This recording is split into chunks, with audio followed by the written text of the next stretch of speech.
What's happening, lads? Before we start this week's episode of the Have a Word podcast, do us a favour, make sure you're following us on all social media. We are at Have a Word Pod on Twitter, Instagram, and TikTok. And on top of that, don't forget to go and subscribe to the Patreon page, patreon.com/haveawordpod. Early access to these episodes, an extra episode just for you lot every single week on Patreon. And don't forget those monthly specials, of which there are 40 plus now. They're basically a movie every single month. Patreon.com/haveawordpod. Enjoy the episode. It's a belter. Wag wag, leads. You're listening to the funniest podcast in the game. From the heart of Liverpool, with Adam, Dan, Sensei Carl, and Finn. This is the one and only Have a Word. Brought to you by Manscaped, the very best products on the market for below-the-waist grooming. Go, Ed. Get on me. Ooh, what episode's this? 297. 200 and nice. A fucking phenomenal cricket score. It's 300 and that. This is Have a Word. I'm currently experimenting with different colours of trousers. Currently? I noticed it, you know. Like, I've just, non-traditional jean colour. They're totally fine. Also, I know they are. Yeah. But, like, it's a step in, like, if I wear brown jeans next week now, because if I went straight to brown jeans and came in, you'd all be like, you got brown pants on. Blue pants on, have you, Jam? No, I don't think we would. I don't think anyone noticed. I've been wearing that colour pants since I started it. Yeah, but you're a fucking real-light, aren't you? A reallite. And you're now seeing the light. No, I think the earthy colour palette is fine. As soon as you start going like yellow. I'm becoming, like, me fashion sense is just getting more and more. You know what I mean? You look like you could be, if you're dressing as if you're going to be invited to a Tennessee gun range at any point. Like, you're just ready to go, innit? Squeeze ass jumper though, innit? I've got a fucking deer on me. Do you know what? A few years ago, I'd have thought you were borderline special needs.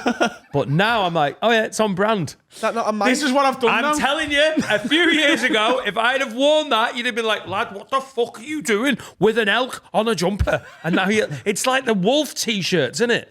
No. No. It is. No, it's not. That far. I've got a wolf coat out there. From the wolf This t-shirt. is not like me wearing a wolf t-shirt. This is cool and handsome. Wolf t-shirts are ruined by... Thank God. I don't think deer t-shirts, sweatshirts are a long way behind. But it suits you and it's your look and you're nailing it. This is the thing. Like, this is what I said to, I think I said it to Alfie a while back. Like when you first wear a cowboy hat a couple of times, everyone's like, why have you got a cowboy hat on? On the 27th time, everyone's like, yeah, that's Adam. If you walked in a cowboy hat, everyone would go, Adam's got his hat on. Yeah. Do you know what I mean? I've normalised... Not at the match. What? Not at the match. No, but I did wear my cowboy hat to Anfield. No. For Taylor Swift. That's cheating. Wear it. Wear it to a Champions League game. Yeah, you get called a Texan in a second. Yeah, I would, I think I'm I'd not going to do survive it. that. Because I'm a social chameleon. I reckon you'd be fine in hospitality, though. No, but it's on the way in, innit? Yeah. No, a Texan means like a gimp. He's a bit of a Texan him. Not an actual Texan. But I'm going to, we're going to Dublin to see Chris Stapleton. We are. I'm taking my cowboy hat. Oh, I can dress a bit country as well, On Ryanair. Yeah, I'm going to wear it on the plane because I haven't got a bag for it. 60 quid. No, you just wear it, Finn. Does that cowboy hat fit in this box? $7,000. Sorry. The new So rules. I'll have a cowboy hat on my Ryanair flight to Dublin. Oh, Saying that, surely there's going to be a few country fans travelling over there anyway, so it won't better be It's the going to only be one. tons. How big is he in the stadium? I think it's the arena. Right, so what's that? It'll be the arena. 15k.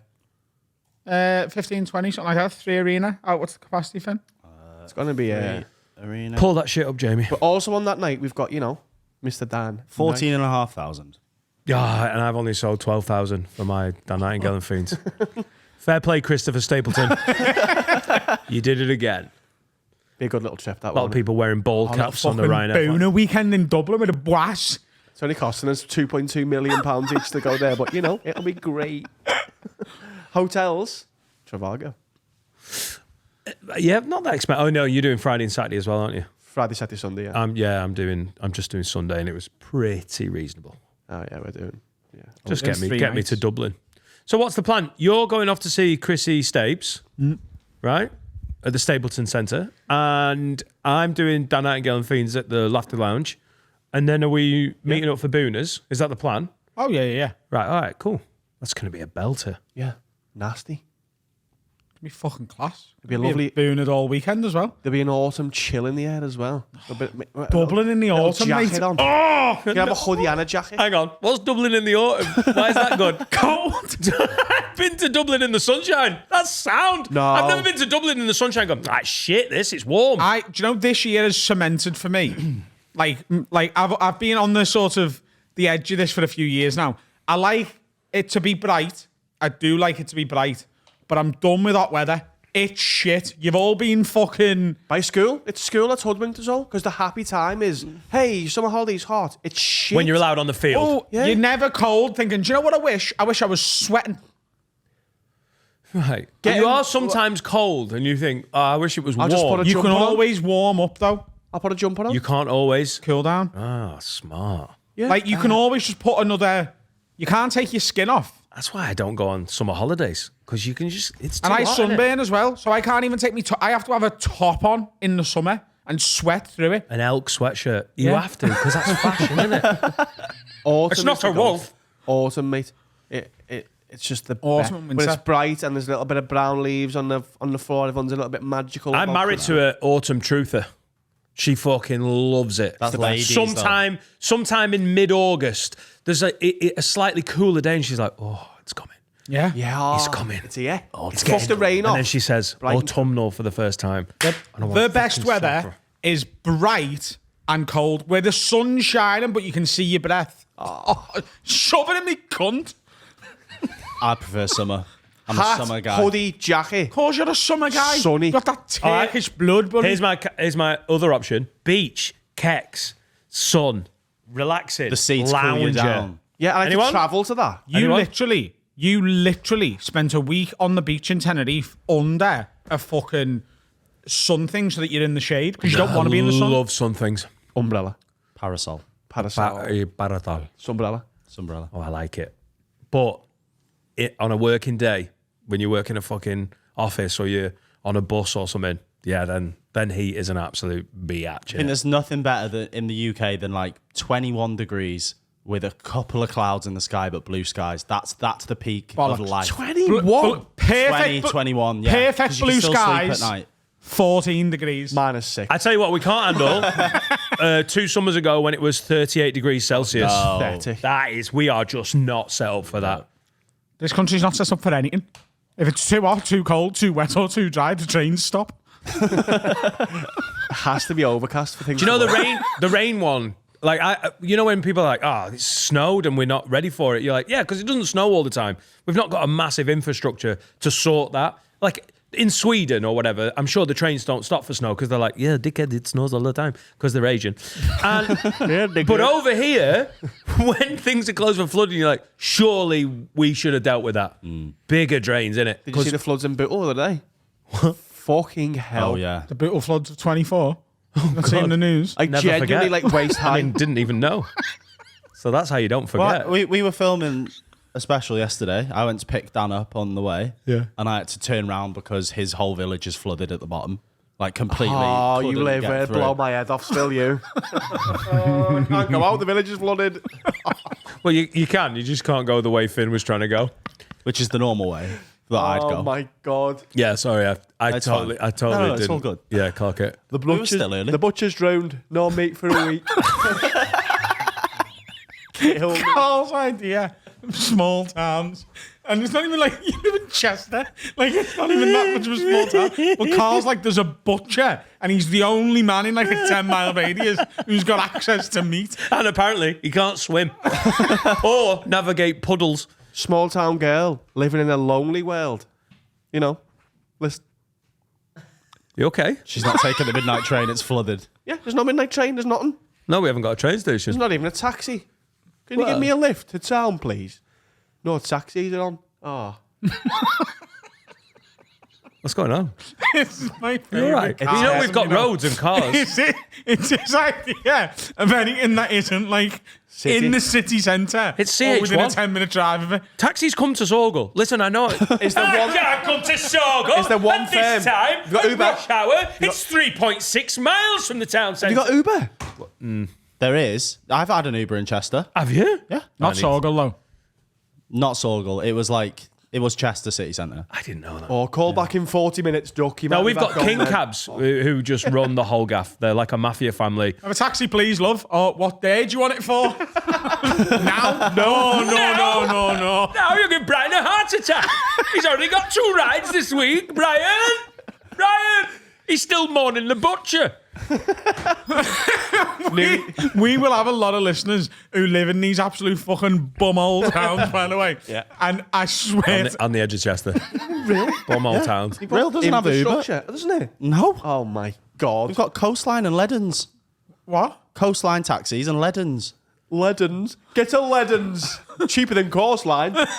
Coastline 01745 Do new- 366666. Anyone who doesn't live in Liverpool to Carl has got a Lancashire or Yorkshire accent. Hello, I'm from Rill. Hello. I'm from down south, me. Hello, I'm from Buenos Aires. I like to live Shithole, flooded. I like to live in a quiet place in the middle of the loudest place. Right. I mean, Yeah. like The where I live is suburbs. quiet, but I'm very close to where everything is. Oh, It is yeah. mad how quiet your street is, considering how close it is to a really loud street. Yeah. Yeah, and Do you know what I mean? And you, it's beautiful. We've nailed it. You pay for that. It's not a cheap place to live. No, The totally. Spanish Quarter of Highton. Pricey. But living, like when you lived in the city centre, it was quiet, surely, because you were so high. On drugs. Oh, was it not? Oh, really? Yeah. Oh, mad. Like, most nights, like every hour you're there, like, Busy's or Ambulanque or the fire engine going past. You lived in Paris, didn't you? Foreign first responders. I can't find this car crash. Oh, Jean-Luc. We should never have come to Liverpool. We're Parisian. And that's the French ambulance. How many, like, blackouts have you had? How many what? Blackouts? What, since the war? Like, just recently? Oh, shit. None. Just feel Isn't it mad that that used to be like a really prevalent thing? Because my granddad, on my ma's side, my granddad Vinny, he was an electrician. And originally for the army. He was in the army as an electrician. Nice. And then became a public one when he was done. A public. Yeah. Yeah. But then Civilian. He said they used to have like blackouts like every 4 or 5 hours or whatever. It was regular where it was like once a month. Was that the meter running out or? No, the whole time. Oh, sorry. Blackouts were very common, weren't they? No. Back in the 80s. But my granddad had a generator. So my mum said like their house would be sound because they had the generator. And then like the whole street had come round to theirs so that they could read the books and that while everything was getting like fixed. That's sick. That's cool. So that happens twice a week for us. I just thought that was the norm. I didn't even realise that. You mean the village reading hour? That's great. Bring your candles, bring your literature. Why are they going to yours with candles? 'Cause we all sit together right. to get through the darkness. You know? It's 1 p.m. And just all go to dance, I'm scared. and write letters to, neighbouring butchers to see if we can coax them over to Sorgal. What the fuck are you on about? I'm just scared of small townness. I've said Yeah, this I understand multiple that. times. It's just, Do you think that'll change with age, or do you think this is never like when you're 70, you won't? I suppose I'm leaning into it a bit more because I'm kind of becoming a bit of a community with my neighbours. But And you really enjoyed yesterday. I did enjoy yesterday, yeah, which was kind of leaning towards where you live, on a bit more rural. I'm not a farmer. I live in a village that's on the outskirts of Chester and it's surrounded by farmland, I'll give you There that. you go. But that doesn't mean I own a tractor and farm Your land. wife owns an allotment. What? Your wife owns an allotment. Do you know what allotment? Get down. That's just because she's a sexy, sexy bitch. She knows what I'm into. Allotment chat. But an allotment is actually not a rural thing. An allotment is like a It's a town city thing. thing, yeah. It's because people had like terraces with no garden, so there'd be a patch of land that they all got a little bit of, and they could grow vegetables and think about Where shooting do you need themselves. this car phone warehouse? Chester or Cheshire Oaks, that he still massive exist? I shopping think the centre. nearest car phone warehouse was in 2017. Yeah. All right. I don't think they survived COVID. No, No, they did in Sorgal. they're just We've still online got now. Oh. them. It's one click away, Carl. Right. Where's your nearest? By the way, Apple are up to the usual fucking tricks. My phone's on the blink because they've released a new one. Yeah. Well, they've admitted it, haven't they? What They're they do? great though, aren't they? They're the best. Yeah. They've admitted what they do. Wow. So it's between your CPU or the battery, which degrades over time. So you can choose, but they default it to degrade the CPU. So it's to keep your phone lasting longer, they slow it down. But you can change that in settings. I'm just going to get the new phone. Just get the new phone. It's well better. What are we up to? iPhone 16. Oh, the 16. Can't wait. Mine's arrived 16 today. I've Pro not got Max. it yet. Yeah. What's yours called? The Google Pixel 7. You know? And When that's a are lower you due number. an upgrade? Surely you've had that 2 years now. Yeah. iPhone? No. Never. You've just literally had a conversation about Apple being up to their old tricks. Did Android do it as well? And it stops working. Doesn't stop working. It slows it down. Hang on, to what make was it it- what- to make it last longer? It's like saying, oh, Mackie's up to the old tricks turning the fucking milkshake machine off. I still want some chicken nuggets every now and then. And Yeah, also, it's true. upgrades Sorry, are pretty yeah. much I'll free get- nowadays. I love chicken nuggets. Yeah. I'll get an iPhone. Great. I'd love it when you reason with me. Smart. So Apple literally on purpose fuck up either the CPU or the battery, and you're like, you need to get one though. They 'cause don't, it's they the don't 16. fuck it up. They slow one of them down so the other one can survive. Ah, It's right, good right, tech. right. It's just everyone thought it was a big secret, which it was a secret, and then they told us. That was good. So you can like, so not everyone can Steve change. Jobs the went phone. into a confession booth and told the police. Then he was just a bitch and told everyone. His final words, we degrade the CPU or the battery. Is he coming? Yeah, that's his diet. That was Steve Jobs' diet. Rest in peace. No, I'm not. I'm probably even gonna just stay with this phone and have a cheaper contract because I'm not paying for the phone. It's wild. It works. We don't get Wi-Fi in Sorrel, so you don't really use outside the city, do you? Wi-Fi's up blink again. Oh, it's flooded into it. Do you ever think about moving into the big city, Don? Which one? This one? This one. You dying for me to move to Liverpool? aren't you? I mean, it'd be better. I would love if you lived here. Genuinely. Do you know would every love it. time I what would be drive to better? Chester now for anything? Because Yeah. in the past, like, Because it is 3.5 hours, isn't it, from here? it might as well be. Oh, that's right. Like, It's 38 minutes, everyone. God. listen, do you know in the past when I had like a gig at Alexander's or like I opened for Alfie at Storehouse a couple Or weeks when ago? you lived in Chester? Yeah, right. whatever. But no, it's since I've been a driver and I wasn't a driver when I lived in Chester. So I was always like, oh, fucking local one tonight, this class, right? So I'd drive to Chester, be like 40, 45 minutes, park up, do the gig, whatever. Yeah. When I do it now and I realise you have to do that 4 times a week minimum, that drive, Yeah. it makes me sad. And it makes me even sadder for Finn, but he's doing it by choice. You know, he's got no ties. You've got kids and that. Your mum's not mum. factored into this. Yeah. Poirot's not important. It's from Sorgal to work. Takes me 35, 40 minutes. That's so long. That's to the car park though, and then you've got to walk, yeah. It takes you an hour from when you leave Yeah, your yeah, doorstep to get in the studio. Yeah. Just a bit Those less. does an hour, a innit? bit less, to be honest. Yeah. So, is that... 4 hours a week of your life going down the bin. Yeah, I just have to... It's great because mentally I prepare for this and it helps. It I'd really love helps. you to live here. We'd have such a better relationship, all of us, if you lived here. Right. Because you'd understand it more. We could take the kids to the park. You dress in to get better. Thank you. Cheers. Thanks for that. Yeehaw. Yeah, I'd be able to wear camouflage. I'd just be able to carry that gun that I've always wanted. So I'd take my kids out of this school. There's loads of skills here. Yeah, there's loads of schools. So they're not asked about that. Don't cry about your mates. You've got new mates. And Laura, and away from But her then new allotment. mates won't be little wolves, will they? That's Scouse mates. Oh, that's a good point, yeah. Because Etta's always coming back going, these cunts are wolves. And I'm like, I know. I need to move you to Liverpool. Take me near Uncle Adam. But you'd have more friends. Laura'd have more friends. How would I have more friends? I'm still your friends. Not as much as you would be. Oh, right. I'd see you on a Thursday. Yeah. We'd bump into each other in the, Would you? You didn't in see the me on meat holiday. aisle of Tesco. That was your choice. Oh, yeah. Back right. no, but like, I'd be like, oh, you want to go for the pint, lad? You can't now because you live in fucking Barrow. Yeah, Yeah. we have to plan a pint. We have Yeah, to be we like, do. oh, on the 4th Tuesday in September, we'll all have a pint. We could just pop in the booze. Good that, though, isn't it? It's good that. Yeah, but we could just pop in the boozer, couldn't we? For a few What are you booners. up to, Dan? Oh, I'm just popping in the boozer. Oh, we'll me meet you too. there.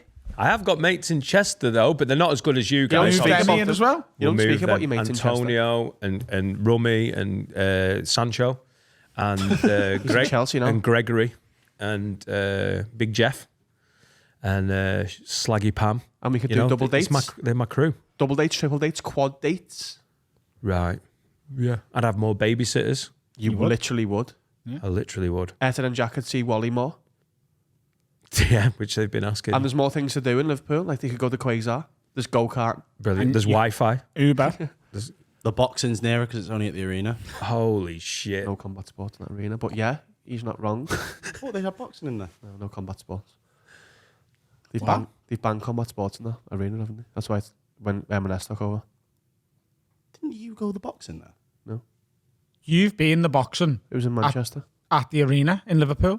This is a deal breaker, guys. If If there's no combat sports at the arena in Liverpool, You've been to the M&S Bank Arena to see the I boxing. thought M&S banned combat Liam sport. Smith fought that night. Was that Liverpool? I thought it was Manchester. I wasn't watching. Where you were going? No, I wasn't watching. I just got in the Uber. I was like, take me to boxing. For reference, there's boxing in 3 days at the arena. Well, there you go. Even better. they've unbanned it. I think it must just be UFC or MMA. All right. Life would be a dream for you, yeah. All right, okay, cool. I'll put it to Laura. I mean, she's pretty settled and happy. She got major anxiety last time I moved cities with her. But I think you're right. You're right. It's the place to be. Ishan wants to come here desperately. Oh, that'd be a big get. If He's a Ishan. big get, like.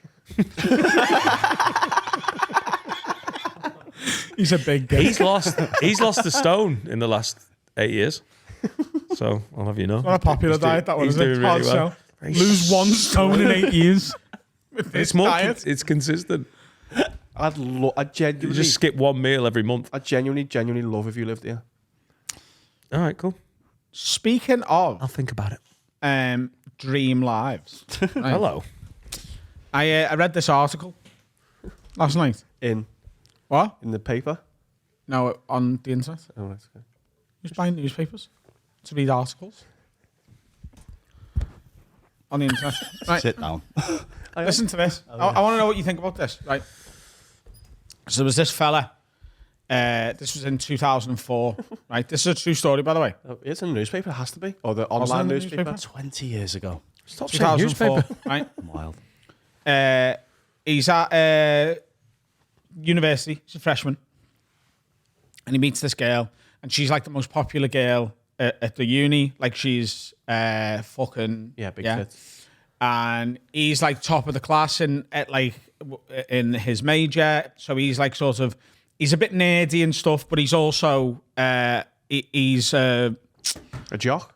he plays football, but he's not like the quarterback. He's like a running back or something. Yeah, You know what I okay. mean?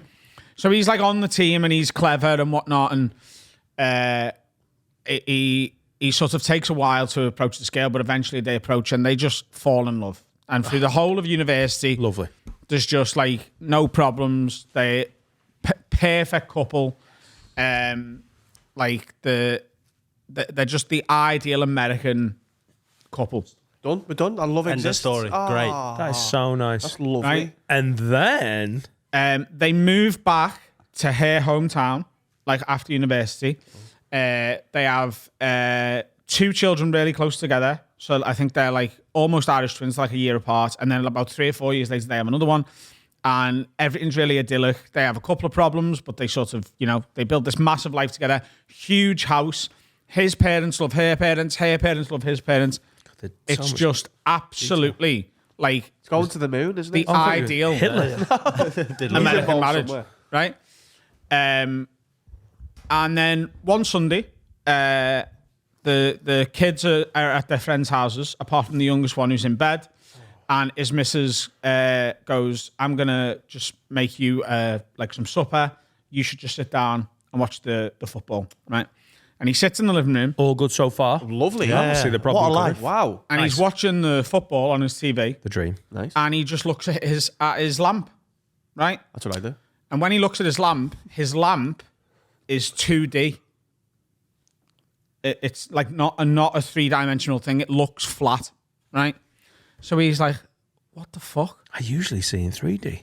He calls his missus in from the kitchen, but she's gone out. She's just not there, She lied. right? So he's like, "What the fuck's going on here?" And he's really confused by it, and he's like scared to touch it. And for 24 hours, he doesn't leave his living room. He's just looking at this lamp, which is 2D, right? And after 24 hours, he touches the lamp, and then a big like sort of bluster of light like fills his eyes, complete whiteness. And then he wakes up on a football field in 2004. And he was a running back. He got hit in a college football game in America. He was knocked out for 30 seconds and lived 14 years of his life. And it ruined his mental health, ruined the next sort of decade of his life because he had to mourn a wife and 3 children that he'd built an entire life with in 30 seconds in his head. Wow. I've told you my acid story, haven't I? The one where the lamb said, "Don't bum me," or something? No, that was an edible. No. I did acid. I'm never doing it again. It's ruined my life for 6 to 9 months. I took it and I was in the bath. And you've watched Rick and Morty, haven't you? It's Ron. Roy. I did that. I lived a whole life, like literally saw my future, saw my family, and then died and woke up. But I don't know how long I was in the bath for. But that happened to me and it was fucking terrifying. Was the water still warm? It was like lukewarm. It was tepid. Was it like half an hour, an hour? Yeah, Mate, possibly. why? What's horrible, that, isn't it? 30 seconds he was knocked out. And so he just recalls all this life to these people. He lived it in his mind. A wedding day. That's some therapy. That Is he sleeping in that? you're gonna need. Yes. Birth of a child. Birth of 3 children. You're mourning children, aren't you? Watching them grow up. You're mourning your 3 kids and your wife who just don't exist. Oh, so Was the this woman didn't real? exist? No.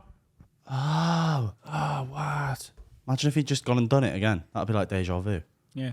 And She the, just two, and the walks past him in 2D lamp. corridor, he's like, you're my wife. And she's like, no, I'm not. Isn't there a film with Blake Lively What? similar to that? Oh, With not Eric Bana, Adeline. Age of Adeline. Age of Adeline, yeah. Isn't that fucking mad? No, though? she just doesn't age. That's the film with well, that. I'm thinking of something else. She in Adeline, she's in a car crash. Ends up in the water. There's a lightning strike, and for whatever reason, made up magical film stuff. She doesn't age from that point on, and that's like 1930 or 1940 or something. So by the time it gets to like 2015, she's still Blake Lively hot, and her daughter an old bitch. is like 82.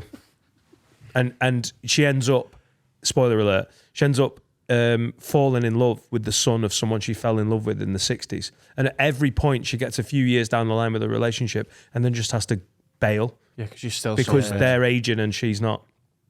That's great, by the way. It's a great film. It's a good film. This is in Rick and Morty. There's a computer game that people play, and obviously that's like interdimensional, futuristic sci-fi stuff, where you go in with a headset, a VR headset, and you play Roy, and you go through his childhood, all his adolescence, and his life. And someone's playing the game. Is it Morty's playing the game, and he gets to like retirement age, and like. Does he? They find a tumor or something, and he recovers, and it's brilliant. And then they take the headset off, and he's like, ah! And then he does that same thing of like, my wife, because he's been playing the game for 70 years in his head. It's like that AI jail, I said, isn't it? Yeah. It's a similar concept to that. He's just done it by accident. And it A special type of torture. Doesn't it just go to show, though, that time is relative? It does, Adam. It does. social construct. And that's what we wanted to talk about here today, guys. Just Relativity. be aware of time and relativity. But like he lived it in it. Like it's not like he's on fucking fast forward in his head, is it? Going, oh, come over here, wipe the kid's ass. Oh, let's watch the match. Like he's not doing that. No. How do you know you're not doing that right now? We don't. That's the thing. That's what I'm trying to get round. Yeah. Oh no. You might have banged your head. The You footy fractured once. your skull at footy in that's scatty, innit? in I've 2007. fainted before. Fainting's similar in it. That's horrific. No, but I'm saying I might still be in the faint. Hang on. So I've you never could be. You fainted could. because I eat meat, Finn. I've Nice. fainted. Right. Fainting's scary. It's grim as fuck. Like your hands start Yeah. going like static telly and And then you just lose. that Because does- you that wake happens to up me all and the go, time. oh, that could have been it. You literally wake up and go, I didn't know what was happening there. Well, you know what death's like then? I do. Nothing. I feel faint like 3 or 4 times a day. I've been told to drink less coffee, but I need it. Well, Electrolytes, checks out. apparently. That's the new like craze. Everyone's having. So putting in their whose squash. thing are we living right now? Oh my god, I don't Are know. we? Did you bang your head at footy in I'm not the main 2007 character or? here, though. Am I still in my acid trip? Who knows? Surely the main character in your story, aren't you? Yeah. And I'm not the main character in this Or are room. we all one? And we're all one singular Oh, being. you're just like a break off of my. yeah. You're the no, guy no, who does no, pot. no. I'm not a break off of yours. We're all one thing. How would we be doing that? What kind of skull Shared fracture? consciousness. We all got Right. knocked out at How once. do you play footy? What? Hard. Right, yeah. Or we could all just be figments of someone else's imagination. Oh yeah. Maybe we're all in Brad Pitt's head. Did Can I ask a question, Finn? Did you give everyone weed before this? I may have slipped some edibles in. This is what I hope, that if today I'm driving home and I bang my head, or like I ever had this happen, I want to be a bit more aspirational than 3 kids and a mortgage and a, Why, you've smashed life? But he was just happy. Yeah, no, but I'm already doing that in life. So I want my head injury to be more fun. What do you want, though? NBA porn star. But you're still you. I want to play for the Dallas Mavericks and sling some dick, as a 5'4" white guy. What? Yeah. That would be class, to be fair. Yeah. That'd Can be you an imagine unusual. waking up now and you're on Dovey Field and you just had a fight with one of your mates? No, do me head in. And also, it would be really difficult to go back to how old would you be at that point? 15. Like at what point? And then he has to come back and he's learned all these things. Bitcoin exists, and though? mentally, he's a 32-year-old guy who's been on huge national tours, TV, has got one of the biggest podcasts in the UK, and he's just a 15-year-old lad again going, oh shit, what's the Victoria's Secret bit? It doesn't exist yet. I know, it's all new, but it's not going to make sense if a 15-year-old tries to do it. No, but I've got the video on my phone. I'll just watch it. Okay. Well, you've cracked that one. Oh, that's scatty. I'm not into that, mate. Did you find any more? I've got 3 examples that I found online. Because I told Harry I was going to bring this up. Nice. That's good prep, guys. So the first one, 2 of them are excerpts from news articles, and one of them is like a first-hand account online. First one, a 45-year-old Caucasian man from Bryce Canyon, Utah, was in a 3-day coma after a motorcycle crash in which he said he lived an entire lifetime as an African-American gangbanger in Southside LA. Honestly, You know when they say gangbanger, can I just check? Does that just mean gangster, or does it mean he's involved in gangbangs? Gangster, Like he's not shooting shagging. gang He's member. gang banging. Because when you see gangster, it sounds very mafia, doesn't it? Gangbanger's more like, hey, I'm a gangbanger. territory. Okay, so he's not just fucking like bumming people with all his mates. No, he's bumming He business. might He do, is. but He that- could be a gang banging gangbanger. Exactly. But he identifies as a gangbanger. Well, the man claims he was a member of the Rolling 60s Crips and engaged in criminal activity and had an entire family with a girlfriend and children, and felt he'd experienced racial discrimination before waking up as a white man in Utah. Yeah, was he dropping the M-bomb in his head? He described the But he experience as awful he could in his head. and said, I don't know how I'm going to readjust to the world. To be honest with you, a white man from Utah who rides motorbikes, I reckon he drops the M-bomb anyway. It's just gonna be weird when he calls his mate Jeff. S.A.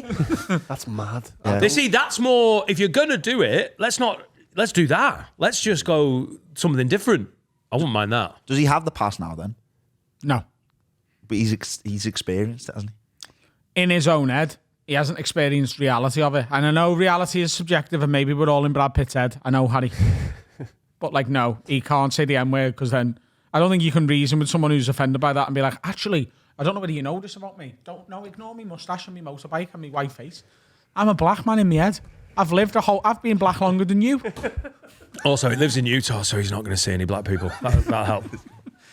Second one, an amateur boxer in Spain claims he lived in a whole other life starting in the early 1900s after being knocked out in spectacular fashion, despite only being asleep in the ring for less than a minute. And Manuel Vasquez, 21, claims that he lived through Francisco Franco's dictatorship, had a wife and a full-time job at a can factory. He says, it felt so real. Everyone just thought I was concussed, but I really had no idea where I was. It still seems real. When I got home, I didn't know how to work my microwave. Big dreams there. That would be CTE. Lived a whole life in which he never used a microwave. I'm working in a can factory. Yeah, but he lived a whole life in the early 1900s where there wasn't microwaves. Oh, I see. Yeah. And So, Spanish but love also, microwaves. you've got to really know your history to not have a real gobbledygook version of early 20th century Spain. Love that Everton song. But it's a bit like if you... if you like... Have you ever done it where you've watched like a documentary or something, or watched like a history or a film, and then You have a put this- confabulated history in your head, like... because it probably wasn't factually. No, it correct, wouldn't have been, because but things you would have been invented that he couldn't possibly feasible in his head. Yeah, but he would have been walking around going like, "Wah." Was he Spider-Man? Which is yes. Boss. Yes.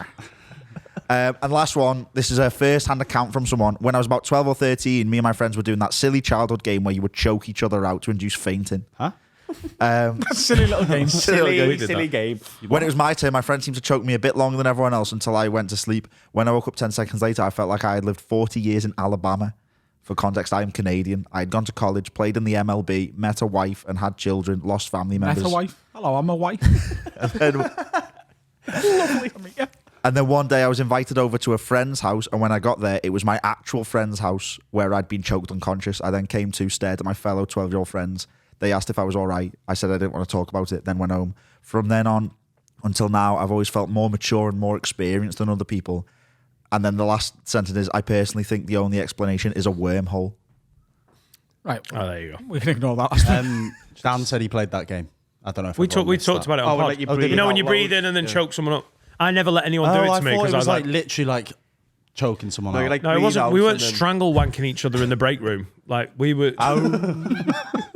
Were we? Is this a bad thing? Yeah, because you'd be so fatigued in your head as a young person. You'd have all this baggage that you shouldn't have. But he says he felt more mature as well, though. He has more life Like- experiences. Yeah, but he was 12. Who wants a mature 12-year-old who's played in the MLB and met a wife? He's gonna be ostracized by his friends, isn't he? Because you're like, oh, do you want to come round Still and be play American. Space Invaders? And you're like, nah, man, it's pathetic. You guys need to Austrian. grow up. Yeah, hello. I think if I offered you right now, No. you can have 2 lives instead of 1. Oh, hang on. When I return, I take it as long as I can live one day in this life and then have an alternate day. That I would honestly take you up on that right now. So we do today as Dan Nightingale podcast, Happy Family, and then we do Wednesday again as Dallas Mavericks 5'4" point guard. Tre'Davious. I don't think you get to pick Who though, do works you? in- what? It's just a whatever Oh, happens. all right. No, here's my question. Here's what I'm asking you. If I said to you on your deathbed, hey, I can click my fingers right now and you will wake up as like as yourself, but as a 15-year-old kid or a 20-year-old kid or whatever, and the life you've just had, it'll be like it's never happened. The people you've met, they're not there, but you can just start again. Oh, you don't remember? No. Oh, No. Oh, you remember do everything? In 3 years on my deathbed, I will honestly, of course, I think anyone on the deathbed would take another go round. There you go. Yeah. So then if you're like the guy in my story and it's the lamp thing, then if it happens to you, you just go, do you know what? I could have been run over that day. Let's just pretend I was run over. I think a lot of them that wouldn't want to last the whole term. I think you'd be so tired. Oh, imagine if you just got a shit life. If Carl you were just like, wants yeah. to sit down, you know. What are you? What life did you get? Oh, it was a concussion. What life did you get? Like, I want a good one. Otherwise, what we're doing, like, I don't want No, to be. but your life is yours to make. I don't isn't want to it? be like a fucking seal Your life's in fisherman your own in hands. northern Norway. Do you know what I mean? That'd be quite peaceful. I Can think. move, you know. Lovely. Yeah, but he'd love it. Frabs out here, fucking freezing. That's how I like it. Cold. I'd That have is the best weather. One more chance, but I wouldn't want the knowledge. If they went, you can go back, but you're wiped, I'd do it. I wouldn't want to be like, oh God, I know what's coming. No, you don't know what's coming. You just know what did happen. But now it's just erased. And you lived it. You've still got that experience. But it's just, you've woke up and it's gone. You wait. Basically, you wake up right now, and you're 32 years or whatever. Like, is just total made up. You've completely made it up, and you go back to fucking West Derby in Yeah, but you're damaged, 2007. aren't you? You've seen the world. Also, you're like, cool. I'm going to make some money off. I'll know all the FA Cup results. No, you don't. You made them up. You made up Everton being shit. Oh, why have I done that? You made up Liverpool Is this more winning likely? innit? European We won Cups. every Oh yeah, if we're in anyone's here, this is my head. If this is your We're not fucking in concussion, Finn's head, are we? I'm the fourth one. Carl, if this is your concussion, it is mental. Oh, no. Fucking Liverpool have won another Champions League. Christ. Quite content. You've dreamed up Sean Dyche. You dreamed up the Lampard era. God, why have I done that? James McCarthy, you made him up. Man, James McCarthy had a job. Very serviceable footballer. Dan gave himself a coke addiction and a little dick. You killed David Bowie. I didn't. If this is your concussion, you did. No, he just let him die. That's I not didn't the same as kill killing him, did I? He just No, I died know. within it. No, but you I also Wahlberg invented David Bowie, so well done me.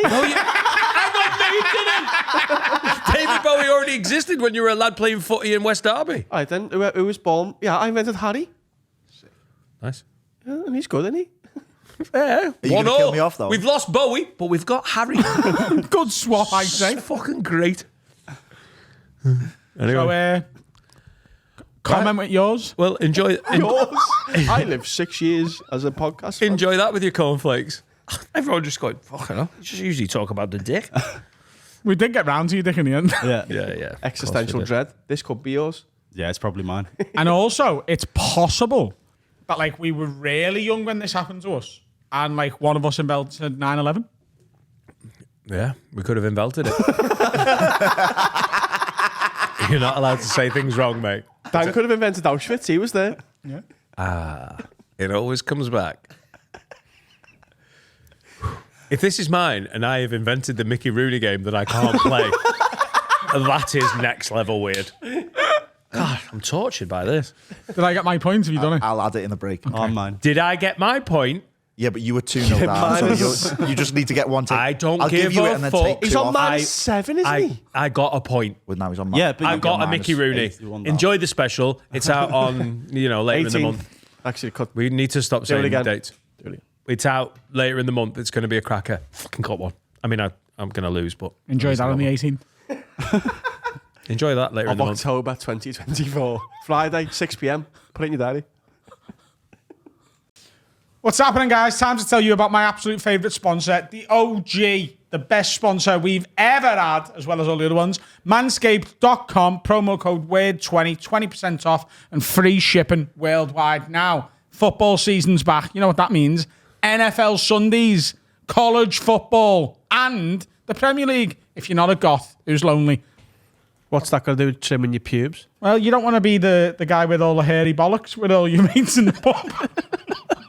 I know what I do when I go to the pub to watch American soccer. I You get take my the balls Performance up. Package 5.0 and you shave before you go out, don't you? Yeah, Because, shave before I go out because like, if one of your mates pulls your pants down in a pub for a prank, you don't want to be the one with the hairiest, smelliest cock. and public indecency is an offence in this country. And it is the best you can buy. This is the best stuff you can buy. You know, Fuck. the crop soother, the crop preserver, Look at the this. nose trimmer, goes up your nose, does the weeds, the weed whacker, the beard trimmer, got a beard trimmer as well now, pube trimmer, the Performance Package 5.0. 5 now? 5? Wow. With the Lawnmower 5.0 Ultra, it is the best in men's below and above the belt grooming. And with the promo code WORD20, you get 20% off and free shipping worldwide. You also get a bag, a pencil If you get case the for package, school, you get all sorts of gear, mate. Pencil case for school. All sorts of gear. newspaper. Best sponsor in the game. The best stuff. You don't want to let, just because it's the summer's over, do not let your male grooming go downhill. Nope. This goth loves it. He's a goth, I'm like. Trim your pubes, boys. I do. Oh. Well, I'm not looking forward to it, but people wanted it, and it's been facilitated. So here we go. Loud. Dan's getting a hysterectomy. Versus hysterectomies. Sorry. Rollback Dan versus food. By popular demand. In you come, Harry Robbo. Harry Labo. For those who are new to the pod, maybe you're a fan of Grace and you're watching for the first time. Dan is a 43-year-old man with food phobias. And we've made him try all sorts over the past few years. A pie, fish and chips. that one, you know man. that? Cod and chips, Scottish sauce. Soup. A hot dog. Soup, a hot dog, Oh, I smashed that hot dog. Remember that? Pot noodle was fine. pot noodle. He has nachos for his Christmas dinner. So today we've got you something that we know you're gonna love, but you're gonna be a bit nervous of. All right. So you're gonna be nervous. Close your eyes for us. Right. Tight. Close your nose as well. Close your nose. Okay. Now, Get it down. keep your eyes closed for us. They're closed, man. Okay. Now I just want you to do a big sniff up. Big sniff. Oh, what's big- that? Your sniff Imagine it's a sounds line weird. of beef. Come on. Now, what do you think that is? I don't know. I think I might have COVID. I don't know. Okay, open your eyes. Okay. So for those watching, we've got some crab stick meat, some prawns, some mussel meat, and some fresh salmon. It's a seafood meze. platter. No, it's not. It's not a seafood platter, that is it? It is. Yeah. It's just on a plate. It's 4 pieces of shit on a plate. Do you want us to go and put loads more on the plate for you? No. So Dan, what I did here, I helped you. I made it less threatening by only putting a little bit on. You got to eat all of it. No, I don't. That's not how Dan versus Would you like food a bin? works. Yes, please get What the do bin. you- Oh, you're going to be sick because of a prawn. Can you just let me do Dan versus food? Otherwise, it's going in the fucking bin. What are The you going feature's for going in the first? bin. I'm going for this radish-looking wrong'un. Okay, yeah. So that's actually made with plants. Is it fish stick? It's a crab stick, but it's plant-based. It's not though, is it? It is. Is it crab base? No. Right. So this is a crab stick. Quite an acquired taste, the crab stick. And we're back, ladies and gents. Swallow it, you bitch. Go on. Can you be nice to me versus Dan versus food? I don't like it when you're Swallow on it, you sexy bitch. Can you talk us through your feelings, the sensations? Well, I've got sort of. There's waves of what's happening here. Yeah. Because a lot of me is telling me, oh my God, this is a hate crime. And then there's a little wave of like, that's not too bad. And then the hate crime comes back. Crab sticks are not like an everyday scran. It tastes like sick to me. Hey, Yeah, horrible. well done, Dan. Well done. right, remember that little victory because this is going to get very bad. Prawn's fine. What would you? Oh wait, no, we'll do the ratings again. Oh God, full prawn. I'm gonna go salmon, right? Because I know it's gonna be bad, but it looked like a little bit of undercooked chicken, which I wish I was eating now. I'll take fucking Honey roasted. Honestly, that salmon is gorgeous. fine. I've just had some in the kitchen. I love honey and I love roasts. All of it. Stop all Come of on. it. Don't- Get it all in your mouth. Make your mum proud.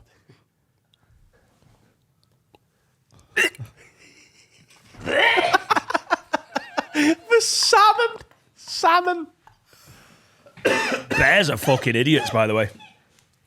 Right, well that was truly awful What made you do that though? Like because you it didn't even give it a tastes go. like fishy shite, and it's not cooked. It is. Is it? It is. Oh right. Oh, this is awful. Awful. Never again will I eat salmon ever in my life. Good night. Full prawn. I've got 3 years left on this life. That's an entire animal you're about to put in your mouth. What? I've got no. No problem. Oh God. Think of England, come on. All right, just squelched. Oh, it's so cold. In the fridge, Johnny. Can't cold bar. Not as bad as the salmon. This is all right in toast. Do you like prawn toast? Yeah, when I'm pissed, yeah. I love it. Well done, Dan. That was a good one again. Prawn, you'd be fine with. Prawn texture can be quite like off-putting sometimes. Oh, Prawn well, toast is goated though. I fully agree. what are they Different doing soup. that? Is that so? Tell me what prawn toast is because I can eat that when I'm drunk. So prawn toast it is what you prawns just put jammed in your mouth. bread and then deep fried No, with no, no. sesame on it. So it's what you've just had there, like smashed up with a fork. Yeah. And then spread on bread like it's a paste. Then sesame seeds, then deep fried. Yes. Prawn toast. is That's gonna make you die young, but that's gonna taste good. Well, I'm never eating a prawn again unless you but do not that with it. And what is that? That's a muscle, Dan. No, it's not. It is. No, Muscle it's. Muscle meat is also known as fish brains. Oh, why have you done that? Like a mussel hasn't got a nervous system, so it's technically, if you're vegan, you can eat this. No, you can't. What? It's not how that works, Chief. Come I on, thought mate. vegans could. Harry's nodding. They don't have any sort of sentience. There you go. None of them can talk. I mean, I wouldn't eat it, but Get it in your Mussels are gob. not vegan because they are animals. okay, never mind then. Oh, Harry lied. You can do it. No, I can't. Try. Stop trying to be supportive. Be mean to me. Be mean to me. All right, you're a piece of shit. Grow up. Oh, he's doing well. There you go. What's that? A mussel. Who's eating that and going, oh, great scran that. Oh, it's a big night last night, wasn't it? I feel rough. Get some mussels in, Bev. It's a seafood, then. Mussels in pasta are good. He's going back. Pasta? That fork's done. Well done, Dan. Well done, Dan. Let's do some. Oh, the plate's in the bin. I was gonna do. Should we do some ratings? Let's start with the salmon. 1 out of 10. Suspiciously fishy. It's a fish. Salmon. It's too fishy though. What's it doing? It's showing off. Rein it in. Okay. It's like the most mild fish ever. It's not. Prawns. Prawn. 4 out of 10. Okay. Wow. It looked like it was going to be truly dreadful, and it wasn't like as little bad. penis. I think you gave a hot dog a 5. I might have forgotten my rating system. Crab sticks. This, by the way, Yeah. again, I remember the rating system now. Yeah. This is a Dan versus food. Yeah. I ate this stuff. Yeah, I know what you mean. 1 is, oh my God, that is Escalator. so hateful. 10 is like, oh, surprising. What, compared to food I like, 0.1, 0.2, 0.1, 0.3. Right. Crab sticks, Yeah. Dan versus food, 7. That wasn't. Wow. I found Same that, as a pot noodle. I found that weirdly edible. I wouldn't even put crab Yeah, but I sticks. like crab stick pod noodle. So pod noodle. That's- And then And the final one, mussels. the mussel. No score. That is so horrific. I resent all of you for even knowing it Mussels exists. in like a seafood pasta with chili and garlic. Oh, so more salmon. Yeah, mussels in salmon. That was the only seafood I used to eat before I was vegetarian, was mussels. On a beach in Turkey. I mean, those ones are horrible, what you've just given him. Yeah, they were bad. I wouldn't eat any. Oh, You've just given him. 100%. The salmon was all right. Game, but isn't it? I wouldn't eat any of that. Like, I'd eat it, like, to prove a point. Like, you just didn't. I wouldn't be sick either. 'Cause I'm a fully grown man. crab sticks are grim, though. What? Crab sticks are grim. Crab sticks are horrible. You've done well there, Dan. Julia's taken the pack of crab Julia's sticks eating them. home. She's eating them now, yeah. Well, that's her fired. I can't trust her ever again. Whoa. Dan versus food. Glad that's back. Comment below what you'd like to see Dan eat. No, don't. Yeah. Oh, Yeah. don't. Or just... Making me And the too- thing is, if you knew, don't be like, oh, what horrible stuff gonna get him to eat. Like, a turkey burger makes him sick. Oh. Does that exist? Yeah, we started them in school. Have you ever had turkey Unbelievable. Twizzlers, Dan? What's a turkey? Have you had a turkey Twizzler?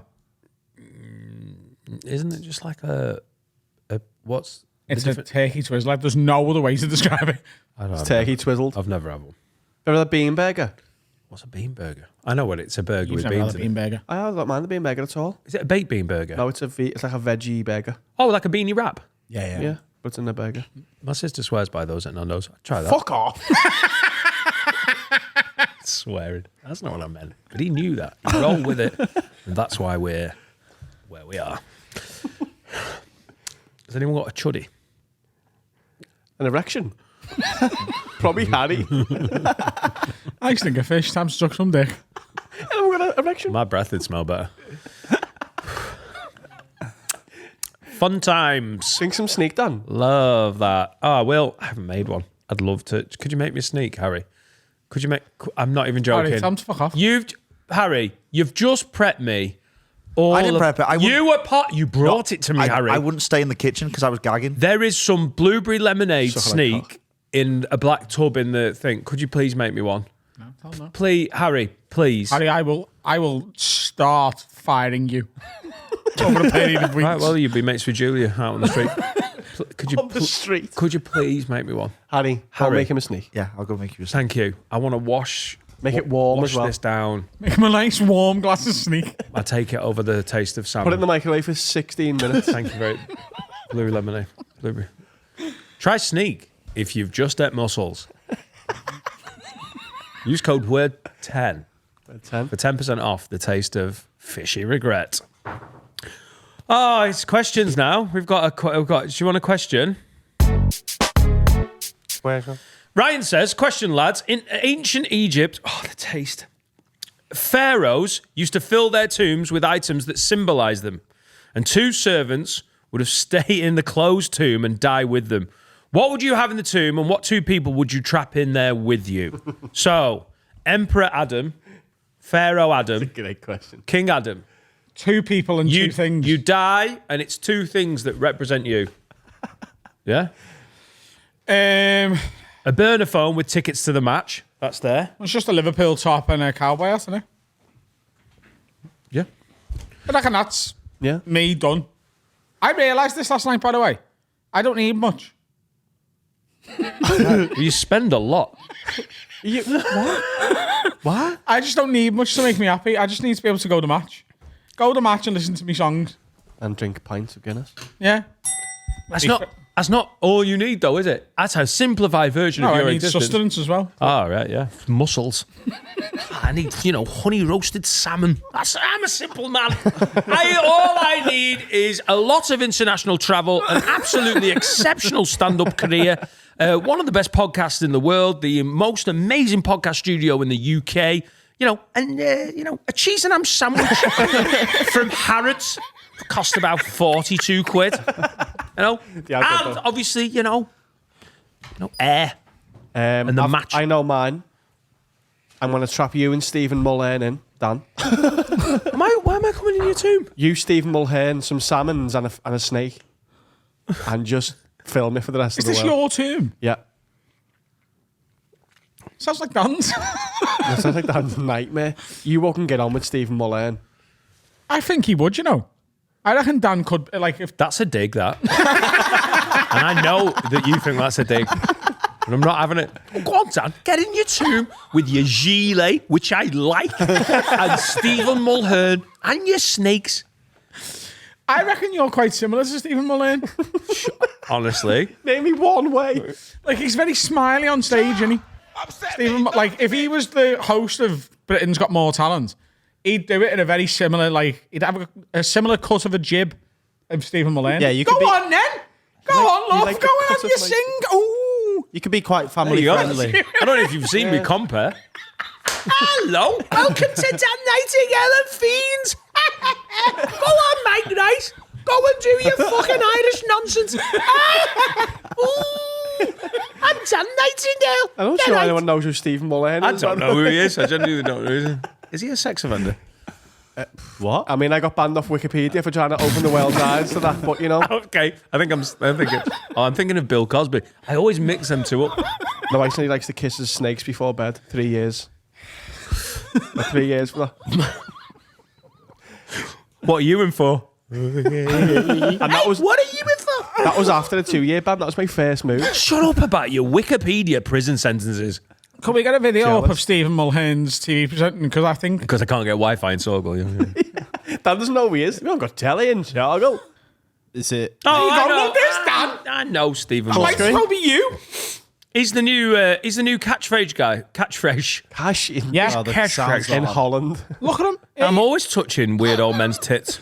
Oh, this is Dan, great. we've got no sound, so you pretend like you're Stephen Mulhern. Hello, look Why at have we this. got no sound? No, because it will don't get. know whether remote. Oh, the we'll remote's get. here. We can't. Hang on. Just leave it. You Don't can't put sound. Copyrighted sound because on. all of Stephen Mulhern's YouTube clips are actually registered music tracks. We'll end up paying Big Dan, Mulhern do loads the of money. voiceover. Oh, really? It's look at this fucking paedophile. He won the World Cup in '66, didn't you, old shite? Look at it. What are you selling your medal? Oh, okay. Yeah, Is that the Antics Roadshow? Britain's Got Talent. Why are you doing both? It does look like he's come to sell something. yeah, doesn't it? Hello, there's Jim. He's got a bin bag. That's his wife's remains in there. We'll laugh about it later. What is this? It's freaking me out. I'm still high. I'm still high off the salmon. You've got a Mulhern energy, is what I'm saying. This is a diss. This is a diss. Yes, it is. I used to love Fingertips.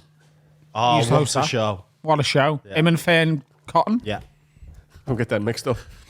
Brady. I'll have my bicycle that I've just bought, which I'll take that because I'm a cyclist now, and that's your fault. And I'll probably die on the Cyclists are bike in cunts, India, mate. so that'll be fitting. And I'm hate taking cycling. Carlin as a vengeance. George Okay. Carlin. And George Carlin. Yeah. Taking some Carlin in. Go on. So I'm in there with Come you. I'm Carlin, taking George Harry Carlin. Robinson because I think he'd be really helpful in the afterlife. He's been unbelievable but since you're he started killing him. working at this company. Oh, do you get to take this? Is that the idea that the stuff comes with you to your afterlife? Well, that's if you believe in, the old ancient Egyptian Adage. Ra. No, but that is that what they believe? Yeah, I think Is that so. them Yeah, trying yeah. to take? Oh, okay. That's Then why I they have have- Well, then I want to change mine. That's why they fill it with bitches, isn't it? Right, who did you take with you? No, well, I said I wanted. I just said a Liverpool top and a cowboy hat, but Yeah, then your dick's going to be out in the afterlife, isn't it? no, because you get to keep the toilet roll on, don't you? Yeah. Yes, That's you your do. rationale. Yeah. So it looks like you're going to the match at Halloween. You can't be poo bearing with a cowboy at Liverpool shirt. You on, can't be poo bearing in the afterlife. Well, no, I'm taking a sex doll. I've never used one in real life, but like, what if you get to the afterlife and there's just no pussy? What about a woman? Yeah, but There's no women. Forever. Is there no women in the afterlife? Yeah, you don't want this, mate. Are you going to a gay Yeah, club? valid. Oh, yeah, that's why they call heaven. Are you? But there's women in the afterlife. how do you know? Right. Is it just you in the afterlife? I don't know. Oh, my Maybe I'm the afterlife- only one who got in. My afterlife shit then. Juice, Steve Mullane, salmon and some snakes. What have I done? Sex doll and That's Harry Robinson. Do I have to So do he's getting admin for bummed. you Yeah. in the afterlife? sex doll, unlimited data on a tablet, big tablet, not like a Egyptian tablet, but like an iPad. Yeah. Unlimited days, unlimited battery. Like invent that, take it out with me, Nice. right? And then 2 people. The CPU will start going. Jamie You'll be able to Carragher. speak to Steve Jobs. Why? I think he's the best analyst on Sky, so I can watch the match with him and he can analyse it with me live. Oh. All right. nice. You watching the match on Earth? Yeah, because I'm in the afterlife, but I've got an unlimited data iPad to watch the match. Like I say, I don't need much. I just need a sex doll, Jamie Carragher, and an iPad, and I can bring one more person. Yeah.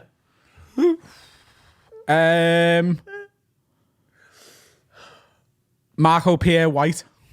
Nice to make food for you. But what's he using to cook? I'm just going to hope that there's a kitchen there with some scran. And if there's not, you've just got to hang out with Marco Pierre Isn't White. he already dead? But I think he's a Liverpool fan. No, he's not dead. Not dead. I love it how Adam's like, You're getting confused with... there might be no women in the afterlife, and you know, I need pussy, but I am taking Jamie Carragher and Marco Pierre White. Not I'm taking getting mixed up with Goebbels. Yeah. Great chef. So, Finn.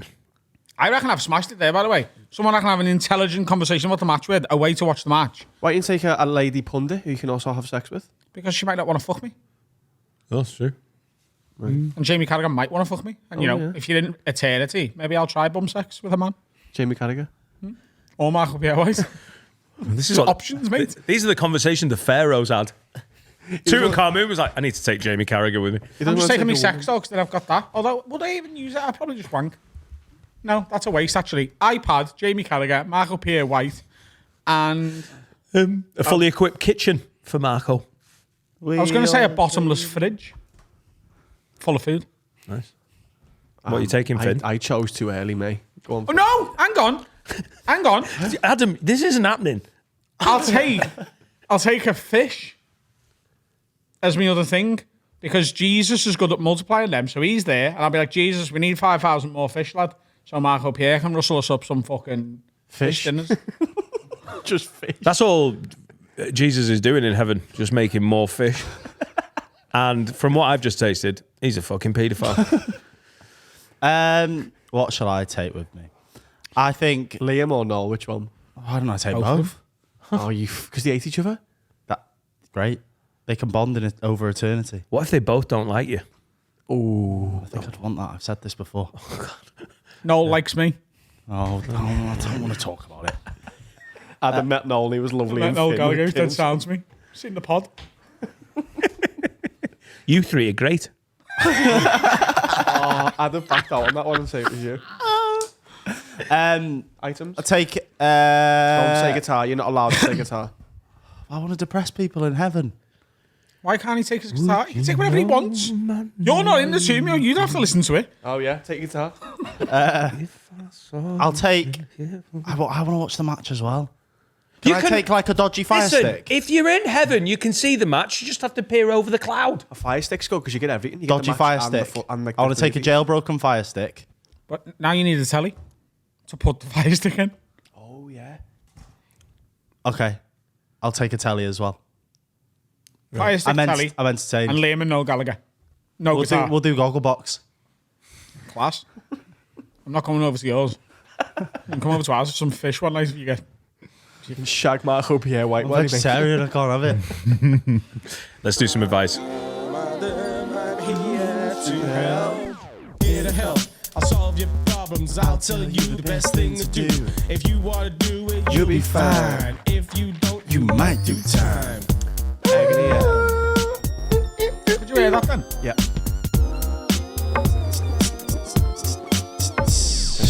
Connor Mack says, what's up, lids? I really need your advice. Me and my brother worked as lifeguards together when my brother met his girlfriend many years ago. I've also had a close relationship with my brother's girlfriend, as we always got on as mates. I have never thought or seen my brother's girlfriend in a sexual way until a few months ago. Him and his girlfriend came with me to see Coldplay in Budapest. Flex. My brother's girlfriend bent over and I got a small glimpse of her underwear. She was wearing my favourite colour. Ever since, I've been going mad thinking about her in a very sexual way. When I watch porn, it just doesn't do it for me anymore, as I can't stop thinking of her. I just close my eyes with the pork sound still on. Pork? This is. I'm going to read it how it's written. I close my eyes with the pork sounds. I just want it to Going be for the wank. Put me sausages on the telly. Hostages. With the porn sound still on, pretending that the mouse is me giving her a good seeing to. Okay. Now I can't stop watching sister-in-law, brother's girlfriend porn. It's become an addiction. Do you lads have any advice on how to stop this? Just don't ever make a move and just live in your little fancy world. It's class. You can fuck whatever you want in your head. Yep. No one can tell you what's right or wrong as long as you never articulate any of your weird thoughts. What was his colour? I'm going to go with the teal. Also, who's getting horny at a Coldplay concert? TL's good undies, innit? Yeah. On a girl. If you bend over, you're getting horny anywhere, really, aren't you? Not if they're singing Fix You. Oh, it's a banger. Who's bending over to Fuck you, mate. That's what you just changed it to fuck you. Fuck you, yeah. I will try to fuck you. Viva la... just fuck it in your head. It's fine. It is. Either way. It is totally forbidden, though, isn't it? It's the forbidden one. Yeah, it is totally forbidden, but that's why it's sexy, innit? That's why he likes it. Yeah. Right. That's why there's all these fucking stepdad and stepsister and stepmom porns, because people need it to be naughtier than just man fucks woman. Yeah. If you just watch, normal standard men having sex with women porn is a bit gay, isn't it? Yeah. You know what I mean? It's just a bit like, oh. Oh, I love you. Kiss. Yeah. Gay. Come here. I'll bore off. Yeah, Go on, what was your thought? I can't remember, but I had another one. I was in the... That's how ADHD works. That was going to be class. Doesn't matter. It's gone forever. Name of the podcast. I was in the barbers this morning, and one of our barbers is... he's in a long... Say one of our barbers. One of the lads who works in the barbers that I go to. I don't let him cut my hair. But... one of the B team. He's C. I've got a B one. I've got A. I've got B. And he's down. He does me beard sometimes when everyone else is on holiday. We've got the same A, B, and C. He's a good lad though. Flex. Yeah. Nice lad. You know what I mean? Yeah. He's in a long-term relationship with a lady from Europe. Right. Not more specific than that, or? No, you don't want to. Yeah. Maybe she's watching. You know what I mean? She's from Finland. And... Oh, I know what you mean. I've had this conversation. I don't know whether you have, because it's very recent. Go on. So good input, Carl. He's about to... Cheers, mate. He's about to propose yes. to his Finnish missus. 28. He's no Finnish. With input done. She is Finnish. Oh, hang on. I've had this So he's been for years asking her just like one question every few months and just putting together the perfect engagement ring together. And he got it made, got his size right, got this, got that, got everything, nailed it. She has rummaged through his stuff, found the ring before he had a chance to propose, put it on, and sent him a picture and said, yeah, this'll do. Red flags. Oh my God. Fuck? Huge red flags. You know, all of it's wrong, and then just that, yeah, this'll do. Yeah. Not even like, babe. Yeah, that's nice. I'll have that. Oh, that is... Nah. That flag's on fire. She's Finnish. That stinks. Yeah. I would be so angry. He's pissed off, but he's quite malleable, I think, as a person. Oh, he's one of them. I guess you wouldn't have the stress of proposing. It's the best part, though, isn't it? I don't know. I've never She's taking that proposed to moment anyone. away. I don't think Sometimes many people you ask have a to risk woman. falling so that you can fly. And that. I don't think many people these days are asking a person to marry. They're going, I don't know what she's going to say. Like, you know, you're not. It's not a fucking. Whoa. Most people are asking, knowing full well, like they're living together. They've been with each other for years. Yeah, but you said you were still nervous. No, I was nervous, so it was good. Not nervous because she'd say no. If Serica after 14 years went, do you know what? Not feeling it. Sorry, if you I like where we're at. to Capri, I'd be like, fucking get on myself then. Get home, get out the boat. But the fact that she's That's so the grim. fact that she's a rummager is not good. The fact that she's found it and then not gone, do you know what? This is exciting. I'll put it away and act like I'm shocked. Her for that. But A the picture, WhatsApp that, you know, and that's the finish. He is angry, and apparently her parents are angry as well. And he told me before, and I was like, can I tell the lads on the podcast today? And he said, yeah. that's bad, that, you know. That'd give me like such like an ick, like a little 20% off. An ich? Oh, you give me the ich there. It's like when you pick your teeth. No, it takes something off the engagement. But it's not as I'd good take as the ring back. It's not as good as it should If have you been. don't have a moment. Yeah, because you've lost that. It's like, I'd take the ring back and be like, do you know what? I'm sentencing you to 5 years and a new ring. So what, they're not... Which is what a lot of people get when they go to prison anyway, innit? So he's not... You'd suggest there's punishment, no proposal for 5 years. I'd say that ring isn't for you. Right. Oh, that's for me other missus. Can you get it? Can you get the money back, or it's been specially No, made? I'd be like, you've ruined that. No, I genuinely don't want to ask you anymore. just strip it for parts. Yeah, I'd be like, I don't want to ask you. No, you've ruined it. Hang on, is this the end of the relationship? No, but like for me, that would genuinely piss me off big. Like if after the fact you went, yeah, I found it and tried, and I'd be like, oh, you knobhead. But to go, oh, that'll do. Picture. It's like, oh, you've taken the moment away from me as well. Never mind yourself. Shithouse. What would you do, Finn? With the ring. What would you do with a lady? Finn would text back and be like, who are I'd you? wear Why it. are you in my house? I haven't got a bed. Who's that ring? That would be that. Yeah, it's taken away the moment. But then, like I said, I think you know me. I'm Finn's an such an anxious overthinker. person. I'm an overthinker, so I'd be overthinking, you know, the flash mob that I'd arranged and the song and dance I was gonna do. So I'd be happy to not have to. Would learn the you choreography. still have the flash mob do their thing? Or would you just be like, do you know what? Would you ring them and cancel? Because I don't think you would. I think you'd be like, do you know what? They don't need to know. No, it's still nice to have a show, isn't it? Yeah. She gets to watch the show. I think it's a red flag, and I think some people are marrying red flag factories and then wondering why they end up divorced in 5 years. Like if you are having Because the government go, you can't Huge- marry a factory. huge problems with your partner, man, woman, not child, but if you can't go into that marriage and go, do you know what? This hasn't worked out when you've had all the warning signs. Yeah. I'm not saying that this is just one example, but if there's all the problems, just like, come on, don't marry. I think if people you'd have who sent are the a picture and nightmare. gone, oh my God, this is amazing, you've smashed it, I'd still be like, fucking hell, you've ruined that. But I think it's that'll do. I'd be like, oh, you fucking self-entitled bitch. Interesting. Break time. Let's get the update in a few weeks. See you. Good guest today. What's happening, lads? My favourite sponsor right now, lovehoney.co.uk.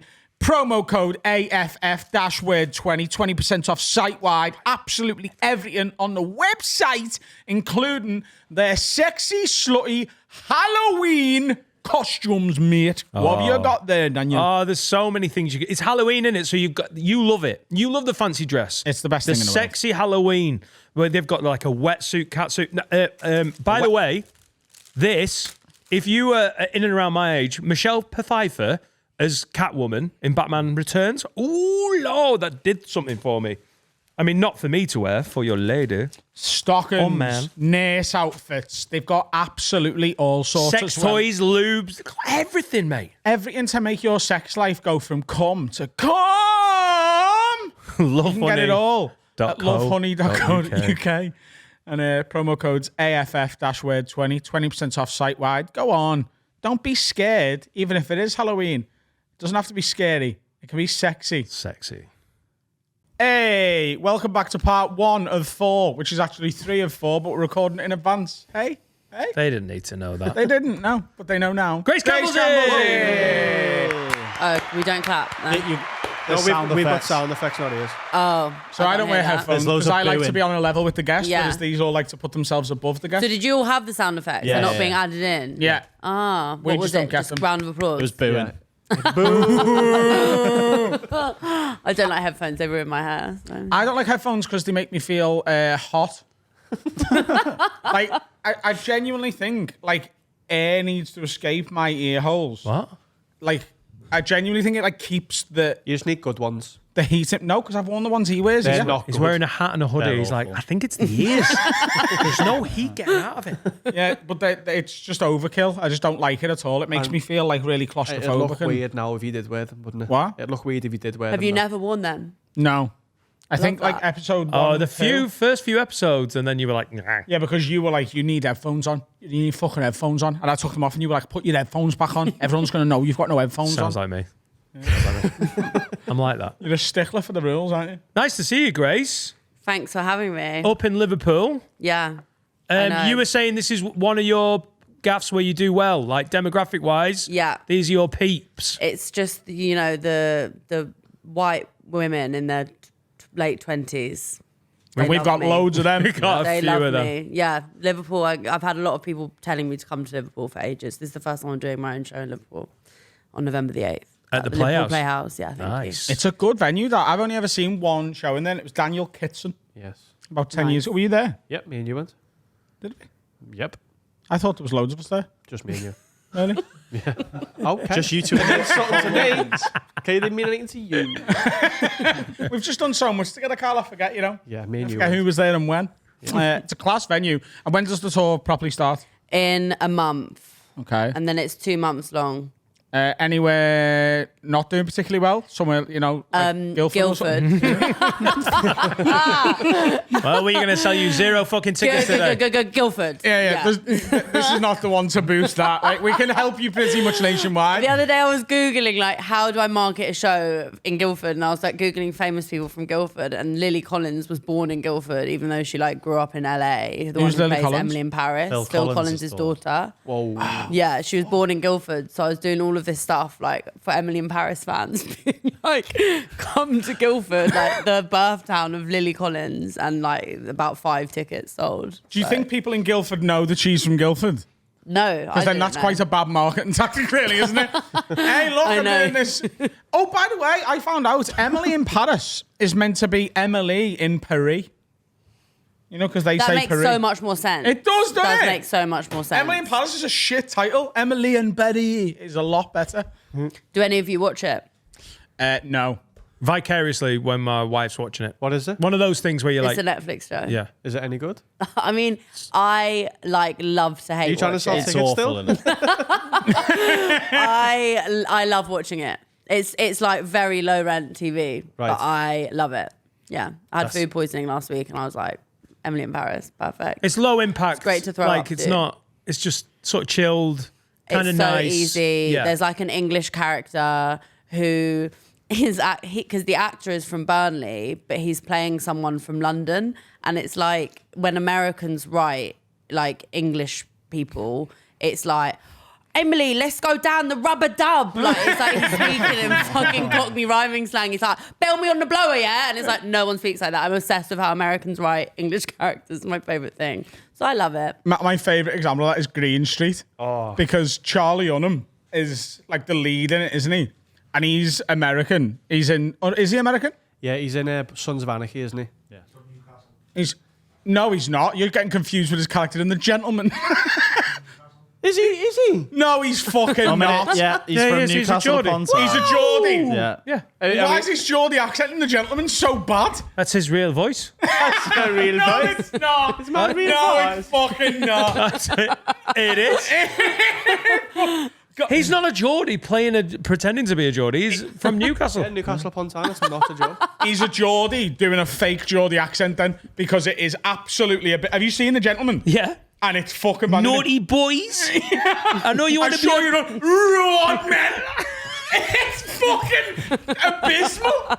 It's his voice. His voice? That's not his voice. Imagine if you had people saying that your actual accent doesn't sound real. Adam Rowe isn't Scouse. That's bollocks, that. You're lying, aren't you? No, it's Swear to it's God. true. He's a Geordie. His Cockney accent is pathetic as Yeah. well. Yeah. So But that's bad. what I mean. It's obviously written with Yeah. the idea of like, right, we've got Elijah Wood in it. So some Americans are going to watch this. So we're going to need to get that across to the Americans. So at one point, like he's explaining Cockney rhyme and slang to Elijah Wood. So he's like, you know, like bees nanny. for money. So one more shot of you. Give me the fucking bees. And Elijah Wood's like, and you'd want the money there, would you? It's fucking crap. And I do not believe you. I feel like I'm being hoodwinked. I can't believe it either. Googling it. But he's from Newcastle upon Time. Right, so Emily in Paris. You can't even say the name of it right. Newcastle upon Time. Upon Time. Emily in Paris is massive, but most people I know that watch it hate it, but they watch it despite hating it. I think there's like a certain brand of TV show that's like it's like shooting your brain with popcorn. You know, it like needs no actual stimulation. You don't need to use any of part of your brain. Yeah, there's no Just for a subtext. hangover It's not or like, oh, come what's down. going on in their relationship? It's like a woman going, oh, I really want to fuck him. And then it cuts to him going, I can't want to fuck her. And you're like, I think they're going to fuck Yeah. actually. I'm watching one at the moment, Tulsa King on Paramount with Sylvester Stallone, who's meant to be a mobster who gets fucked over to Oklahoma. And it's so simple. And it's kind of, I really enjoy it, but you never get to the end of a scene going, I'm going to have to rewatch that. Or like, it's so obvious. You're going to need the money. You better give me the money. And then it just moves on. But I like that. Just toning down just turning the frequency down to like dumb and just enjoying it. That's why I love country music. Tell me what you're up to. No subtext. I want to have to figure it out from like the I woke lyrics. up this morning. Good. I know where we are in the What did you day. have for breakfast? Marry the first sight, man. There's a song out at the Laura minute likes called Beer for Breakfast. And it's class. It's about a man. What's it about? Exactly. It's about having beer for your breakfast. There's no subtext to it. No, It's just fucking class. See Me Now by Luke Combs. I wish my granddad could see me now, but he can't because he's dead. But he'd be proud of me if he could. Grace, are you into country? Have Because you heard, this guy I'm is trying to going. remember that song. Have you heard that Grandad's. song? I wish Grandad's didn't die. No, Well, guess it's what that's the about. crazy one where it's like bird fucking in Boston. Do you know that one? And he's talking about all these Dick Down in Dallas. Dick Down in Dallas. Oh my god, that is what? a fucking banger. How does it go? It's Wheeler like, Walker Jr. It's Fine. the lyrics are crazy. You need to bring up the lyrics. She's They're getting crazy. titted up in Tennessee. Yeah. It's him getting basically. He's been butt-fucked in cheated on. Boston. He's been cheated. Butt-fucked in Boston. Butt-fucked in Boston. Do you want me to read you the lyrics? He's No. been cheated on, and he's written this like scathing What song the about his fuck girlfriend is that cheated this on him. song? Read it out. It's No, let crazy. me read it. He's got Google Maps out. These are places I'll do a sexual thing And in each he's place. just like basically saying what a massive slut she is and talking about like the anal that she did in anal Austin. in So- Austin. Yeah. So this is just A this lot is- of alliteration He's using going on in this alliteration. song. So this is the first verse is quite short, so we'll do that and then the chorus. So I bet she didn't think twice about Amarillo. Held Denver all but once crossed her mind. She's flying down 40 like a bat out of hell for Memphis. She left me all alone in Montgomery tonight. She's getting dick down in Dallas, railed out in Raleigh, tag teamed up in Tennessee, analed in Austin, Bumped in Birmingham. butt-fucked in Boston, giving neck down in New Orleans, putting me through hell fucking someone else. Now I'm the only one on my knees. Now I'm not the only one on my knees. Praying she'll come back. Give me that sweet ass, but I already know. She's getting dick down in Dallas. Dick down in Dallas. Dick down in Dallas. That is poetry. I'd love someone to write that song about me. It's a clever songwriting. She's probably Yeah. in the Lone Star State, within the sucking whole off song. old what's his name. Yeah, the way he says that as well, it's like sucking off. Oh, what's his name? I wonder what her daddy would say. Maybe he's the one to blame. Don't do the chorus again. Oh, I hate it. So I will say, he's like a very specific country artist. You know, he does very offensive Remedial. on the no song. I just want to know, like, what I want from a song is, what are you up to? How are you feeling? And I don't want to have to figure it out. Yeah. Places and sexual positions. I'm into Yeah. it. Have you been to Nashville? Twice. Did you love it? It was class. Have you been? No, I've never been. I'd love to go. It's I'd really the love best to go. place in the world. Really? We got noshed off in Nashville. Felt right. Nearly got it right. It is brilliant. I really want to go. Yeah. This Saturday, I'm hosting an all-day rooftop country party. Wow. The third You're one. really into the The country. third one. Yeah. Nice. Raised 25 grand for charity. Have you ever written a country song? Nope. Would you ever Finn do has. that? Have you? It was lovely as well. I fucking hated it. It turns But were out, you inspired turns out by the our lyrics you fans just loved read? it. Yeah. He hates it because he's a musician. So he wrote it for a laugh, and it's the most streamed song he's ever made. Not quite, but it's Not true. nearly the most streamed. But It's like that band who did, what is it, Hot Dog Jumping for Albert. They just wrote a gibberish song just to entertain themselves, and it was their biggest hit by an absolute mile. It's not a bad song, Nashville. It's written for Adam Rowe. Yeah, it's from my perspective, isn't it? It's the Adam Rowe song. It took Nice. you 11 minutes. Yeah. I was waiting for a McDonald's delivery. That's what it was. That's That's you very should have apt put for that me in as the well. song. So obviously you're about to go on tour. How long have you been doing stand-up now? 8 years. 8 years. 8 years in. And for those listeners of ours who don't know who you are and what your background is and what your family connections are, your dad is Alistair Campbell. And I'm sure you're False. sick. Is that what? A fucking scoop here? I'm sure you're No, my sick. real dad is Mick Hucknall. Makes so much sense. Yeah, doesn't it? I've been saying it for years. I'm like, he's my real dad. No, my dad is Alistair Campbell, yes. Are you apparently. bored of talking about that? Do you just want to talk about Greg's, or do you? No, I like talking about it. It sort of depends like how I'm talking about it. But like obviously, and it's like my dad's a fascinating person, and like people are interested in him, and he's also like now having this like second wave in his career with this podcast that He's he doing does. bits. He's doing the O2 Arena. He needs to Jesus go Christ. fuck himself. Who is that? I saw them on the O2 Arena. Like last week, they went on top Yes, of the dome, I know, but didn't that they? was weird. Yeah. Wasn't that quite weird? Yeah, they, yeah. They looked They're like, like "School trip Teletubbies. out." It was weird. They did. They looked like children. So yeah, he's. But I don't mind explain who talking he about him. is? He's my dad. People you know? might not know who Alistair Campbell is. Who will listen. So He was a right back for Wigan. yeah. FA Cup winning right back for Wigan Athletic. He was the architect of New Labour, essentially. Yeah, and he's a huge Burnley fan. That's Is he his- from Burnley? He will tell you that he is, but he's not. So he's a liar. He moved around a lot, but he is a lifelong Burnley fan. He goes to every single match. Well, that's home and away. It's fucking Is your weird. dad in the Alistair away end Campbell of goes to Burnley Burnley games? away. That's mad. Yeah, Your yeah. dad's in the lower Annie when we play Burnley and Anfield. He does. That can't be true, actually. It is true. He's got a mental illness. Yeah. And it's Burnley. It's Burnley. I know, because I used to have to go to Burnley matches all the time when I was a kid, and I just don't. I don't hate football. It's not that. It's just I have a very low attention span. And I think if I'm going to dedicate my attention to something, they're too far away. I wish I was closer to them. I like it when they fight though, but I used to have to go there a lot. And there was this guy who was like an obsessive Burnley fan, and their colours are claret and blue. And he had a child, and he called her Claret and Blue. That was her name. Claret and... Anne Blue. Wow. That was her name. Oh, he And sounds that like he'd such a changed prick. their surname to Burnley, so her full name was Clara Ann Blue Burnley. Can you imagine if you grew up and found And out you think that's your why- dad's got a mental illness? That is insane. I know. Up the Reds row, Anfield. I quite like Burnley, but football, but not Burnley. Burnley can fuck off. Yeah, that's next level, isn't it? It's an in-betweeners quote. I was itching to do it.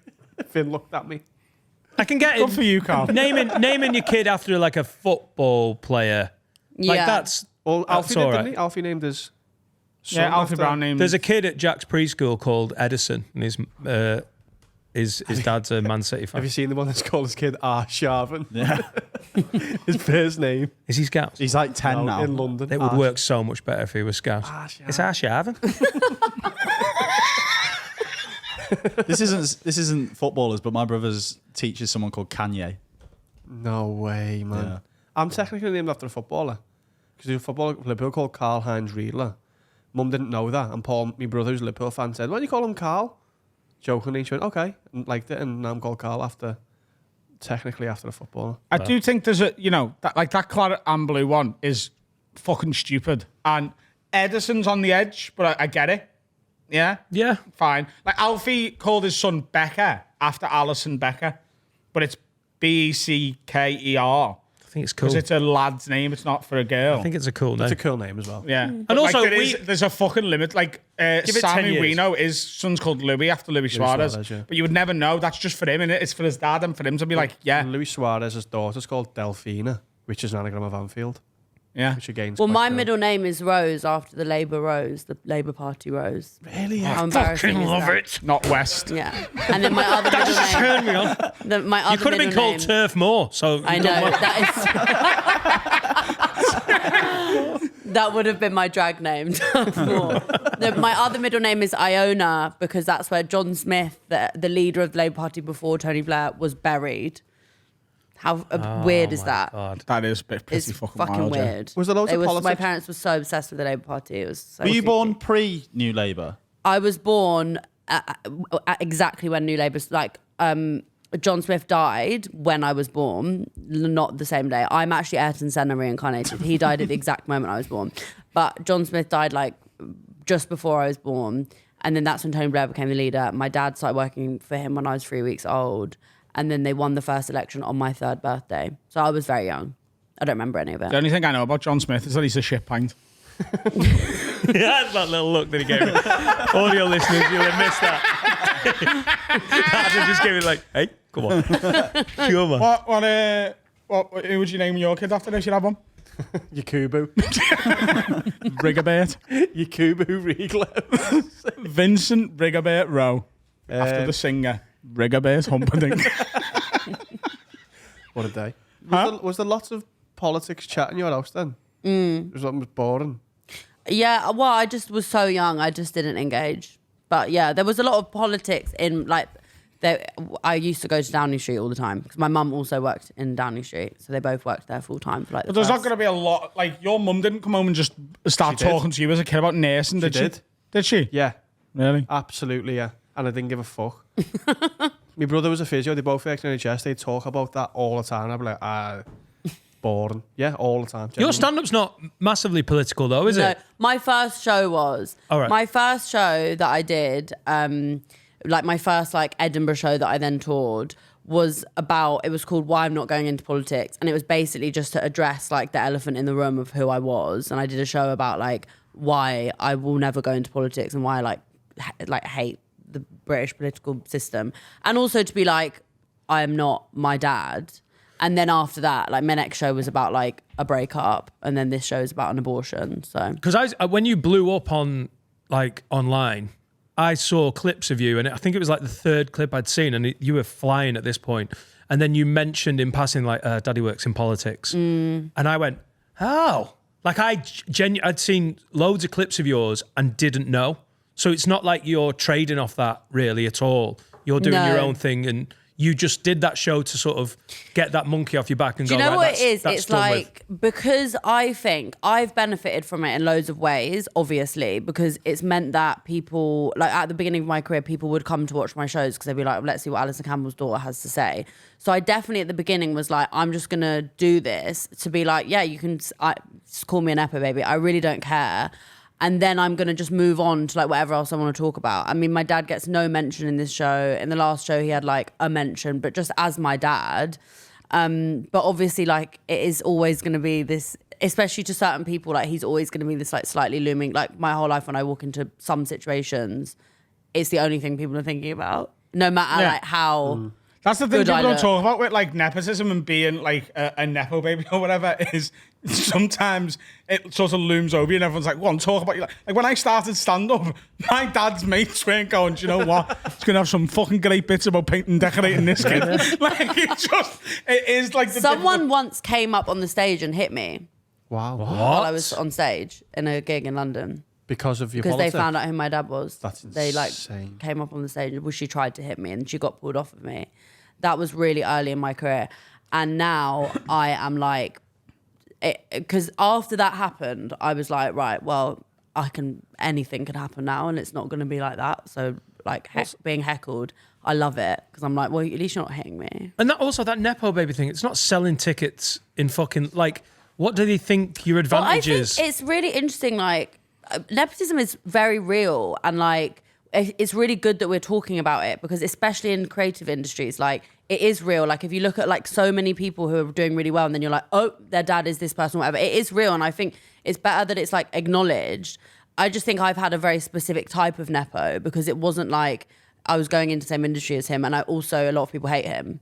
So it's like sometimes it's definitely worked in my favor. Sometimes it hasn't. I don't really care. It's just been my like reality. But he thinks it's hilarious. Like he is obsessed with my comedy. How is he? Yeah, he loves coming down to the shows. He's into it. He does. He came to my show in London before I went to Edinburgh. He finds it difficult. Like this show is a really intense show that I'm doing at the moment. And It's basically about. It's actually a really weird story, but You know how like when you do a tour, you have to decide the name of the show so far in advance? I don't know if you've ever had that, right? with So Edinburgh. like I got asked to like come up with the name of the show, and this was like 18 months before I was going to do the show, and my dog had come on heat. I'd just gotten a dog and she'd come on heat. So I was like, oh, I'll call this show Grace Campbell's on heat, and it'll be about like getting a dog and my dog be on heat. Because like when Eddie was on heat, it was kind of crazy. Have you ever had a dog on heat? I've only had boys. It's crazy. Like, because all of the, everywhere we'd go, like all of these male dogs are trying to like fuck my dog. What's your dog called, sorry? Eddie. Eddie. She's a girl called Eddie. Right. After Eddie from Ab Fab. Okay. Yeah. Right. Anyway, Eddie came on heat.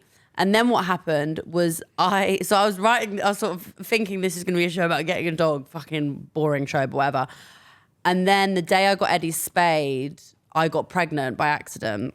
Same day? The day of. So weird. So weird. Busy. So busy. But also, it was. No, I always say it was like a weird fucked up karma from like pro-lifers with dogs. They were being like, fuck you. We're going to get you pregnant now. And then you're going to have an abortion. So then I had an abortion. And it's like a show about, it's funny. The abortion part is not that funny, but it's a funny show about men. And like the story is kind of a crazy story. And the way that some people dealt with the situation was out of hand. And it's quite a stimulating story. And the show did really well in Edinburgh. I think it's a good show. It's got some like musical numbers in it as well. And A classic abortion show. Yeah. you brought that Classic up in the song. context of your dad seeing your stand-up. Has he seen this show? He's seen this show. He's not seen the song that I do. Because I do a song now, which is crazy if you know me, because I'm like the least musically gifted person who's ever existed in the world. My dad's a bagpipe player. And like, Never knew that. yeah, he's really, really, really good. Every social occasion he's ever been to, he'll bring the bagpipe. You've Yeah. never heard the bagpipes at Burnley? That's big AC. It's the Turf Moor national anthem. But I'm not musically gifted. Now I've got this song in the show. I don't know if I'm selling the show well, but people have really loved it because it's like, it's quite silly, the show, but it's about growing up and like all of the things that like changed my perspective on life in having an abortion and getting a dog. Okay. Is there anything you've done on stage where you know your dad's in and you've just been like, I shouldn't be talking about this in front of my dad, or like have you changed I'll still anything? do it. No, I would never change it. Okay. No. But I will think this is awful for them. Like, how unfortunate for them that they've worked so hard to like raise a child and now they're hearing her talk about like... He's seen you do material about anal, is that correct? Yeah. Yeah. I think that's... Yeah. That's as yeah. He says when he's watching me, he disassociates. So the only way he can survive it is by saying, that is not my child. It's just like, yeah. He And, just like, starts playing the bagpipes at the back. That's how you know he feels awkward. He's like, happy place. I'm in the Highlands. I had a routine years ago in my first ever Edinburgh show, which was not very good. But the routine was about a breakup argument and like a really sort of bad and toxic argument I had with an ex-girlfriend as we were breaking up. And there's a lot of sex stuff in that argument and that story, and like was sort of a point of contention in our relationship. And we eventually were just fine with each other to the point where she was like, oh, I'm coming to your show with my fiance. And she turned up and I was like, oh shit, that is actually about her. Because I disassociate from my bits about same. from being about real people. Especially after you're over something. It just, Totally. You just, yeah. So as she got there, I was like, there's actually a routine in this show about, I'm just like, I've got to do it because it's my final preview before Edinburgh. But, and she was like, oh, I'll be fine. After the show, her and her fiance come up to me to be like, yeah, class. And like, she was fine with it. And I could just see on his face, he was like, I am not happy about that at all. Yeah. The stuff I've done about my dad and stuff, where, like about him, where I'm just being like, I don't know whether he's going to love this, but then afterwards he's always been fine. I've Can I never ask you a pre-warned him. question, right? If you had gone out with a stand-up and then you'd broken up with them and then you found out they're doing material about your relationship, I would not be able to not know what they're saying. Totally. 100%. But would you? Because I'm convinced that like my exes must send spies to my shows. Is that really main character of me? But like, I feel like I would need to know what is she saying about our Yeah, relationship. but I'd go. Yeah, Yeah. 100%. I'd just go and I'd be fucking cap on at the back. Oh, 100%. Do you think you would go? I think I'd be quite scared to know this is why I would never date a stand-up, but if I dated a stand-up and then I would be quite scared to actually be there hearing them talk about I've me. dated stand-ups. Really? Yeah. Jeff Norcott. But luckily he's quite political. No, I have, and I've nothing's got back to me that they're doing bits. But if the two relationships where they were comics, they ended kind of badly with me being a dick, and I think it's fair game. If they've got a bit about me being a fucking knobhead and it's funny, I respect the game more than my feelings on that. Like if what they can take from our breakup is a decent bit, then I'd be a dick comic to be like, you're a comic purist, Dan. Yeah, you're a I comic don't mind. before you're a man. Take one bit away. I'm happily, but I would want to see it. I wouldn't be sending my mates like, what was it like? Oh yeah, it was good. What? Like, give me the details. I don't know. Just about you being a knob. Like, I would want to see it. I'd want to see a video of it, I think. Not on Netflix. Not on Netflix, Yeah, no. yeah. But I think about this a lot because it's like sometimes I think like, why do people date me? You know? That's not very main character, actually. Full stop. No, but like, Might be the because anal. it's such a high risk that I'm gonna like do a bit about because that's what especially the last two to 3 years, all of my bits have been about men that I've dated. I'm evolving a bit more because like I'm running out of those stories. But I would now. I think if I was a man, I'd think long and hard about it. Maybe they're a bit main character. Like, yeah, do a bit about me. So I've always said this. There are two types of men. Okay. Am I allowed to talk like graphically about sex? Yeah. Okay. Yeah, let me just check. Oh, hang on. Yes. It will break new ground for us, but you know but what? we did just read the lyrics of Dick Down in Dallas. So. Try and reach our level. Go on. So there are two types of men. There are the men who like never ever want me to talk about them in my stand-up, and then there are men who are always like, "Are you going to do that as a bit? Like, what are you going to say in your stand-up about me?" And the men who don't want me to talk about them in my stand-up, that don't make any sound when they come. Like, no sound. Like, you know, I don't know how you guys... but, like, basically, sometimes you have sex with a man, and when they come, it's like a ghost has passed through the room. Like, there is no sound, and you're like, what? Like, did it happen? We have to put a sound on. I have to say I've come. Wait, can I finish my... You have to say you've come. Oh, I don't think I've ever come without going, I've come. Yeah, but like...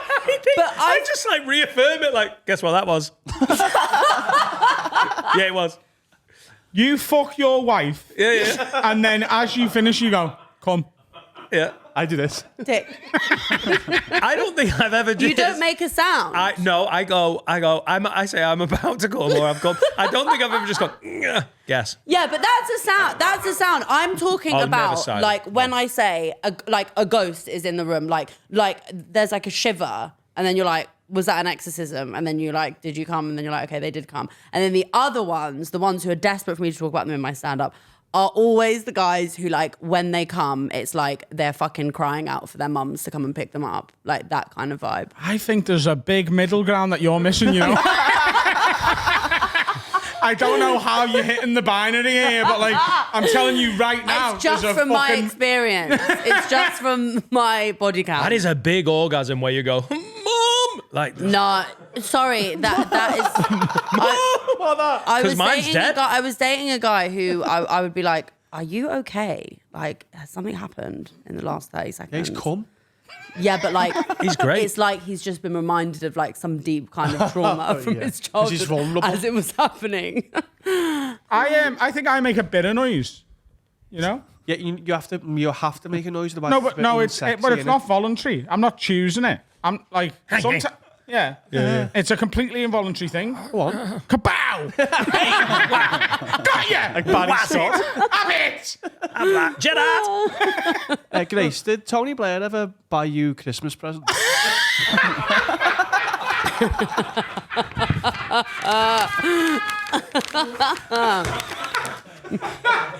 Everyone's been thinking it. Where have you pulled that from? A good question, I think. No, he didn't. Didn't he? No, That's bad. But then I've never bought his. Cherie did, though. no, absolutely not. Some Blair bitchin'. Are we going to spill some tea? No, Blair Bitch Project. no. Nice. Why? Just didn't get any Christmas presents. Right? Why? She's from Liverpool, isn't she, Shrewsbury? I don't You're think getting confused with Chrissy Rock. I don't think we claim her. Well, They're very different people. Oh man, I'd expect like something boss from the man who runs the gaff. What do I mean? But like, I run this gaff and I don't get his kids' presents, do I? Her dad run the gaff. She's from Bury. She ain't Scouse. oh, sorry. Northwest, but that's to a southerner. That's just Where is that? Like Manchester way. an hour and a half away. Okay. Was he cool? She definitely used to say that she was from Liverpool. I remember that very well. Her dad was that famous actor. Oh, yeah, he was in Alf Garnet, wasn't he? Yeah. Shit, we got the same birthday. You and Cherie Blair? Yeah. No way. What's your birthday? 23rd of September. That's my best friend's birthday, Anna. Next week. Shout out Anna. Yeah. And Cherie Blair. Yeah. And Finn. I can't believe Anna has the same birthday as Cherie Blair. That's blown my mind. Wow. When you went to school, then were people asking like these kind of questions? No one at No my one school gave- cared. No, everyone was Literally- cool. No one at my I went to like a state school in Camden. No one gave no a one- fuck. no one cared at Literally, all. no one gave a fuck. That'd No one also knew be who my really, dad really was. funny if when she was at school, she's like 7, someone comes up and goes, Tony Blair ever brought you Christmas presents? It's a fucking good question now.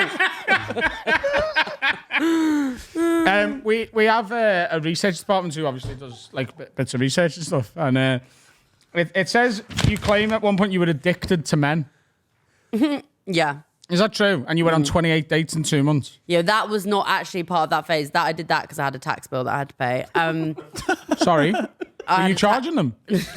No, that was a podcast that I did because I needed to pay my tax bill. Worse, I have not been on a date since then.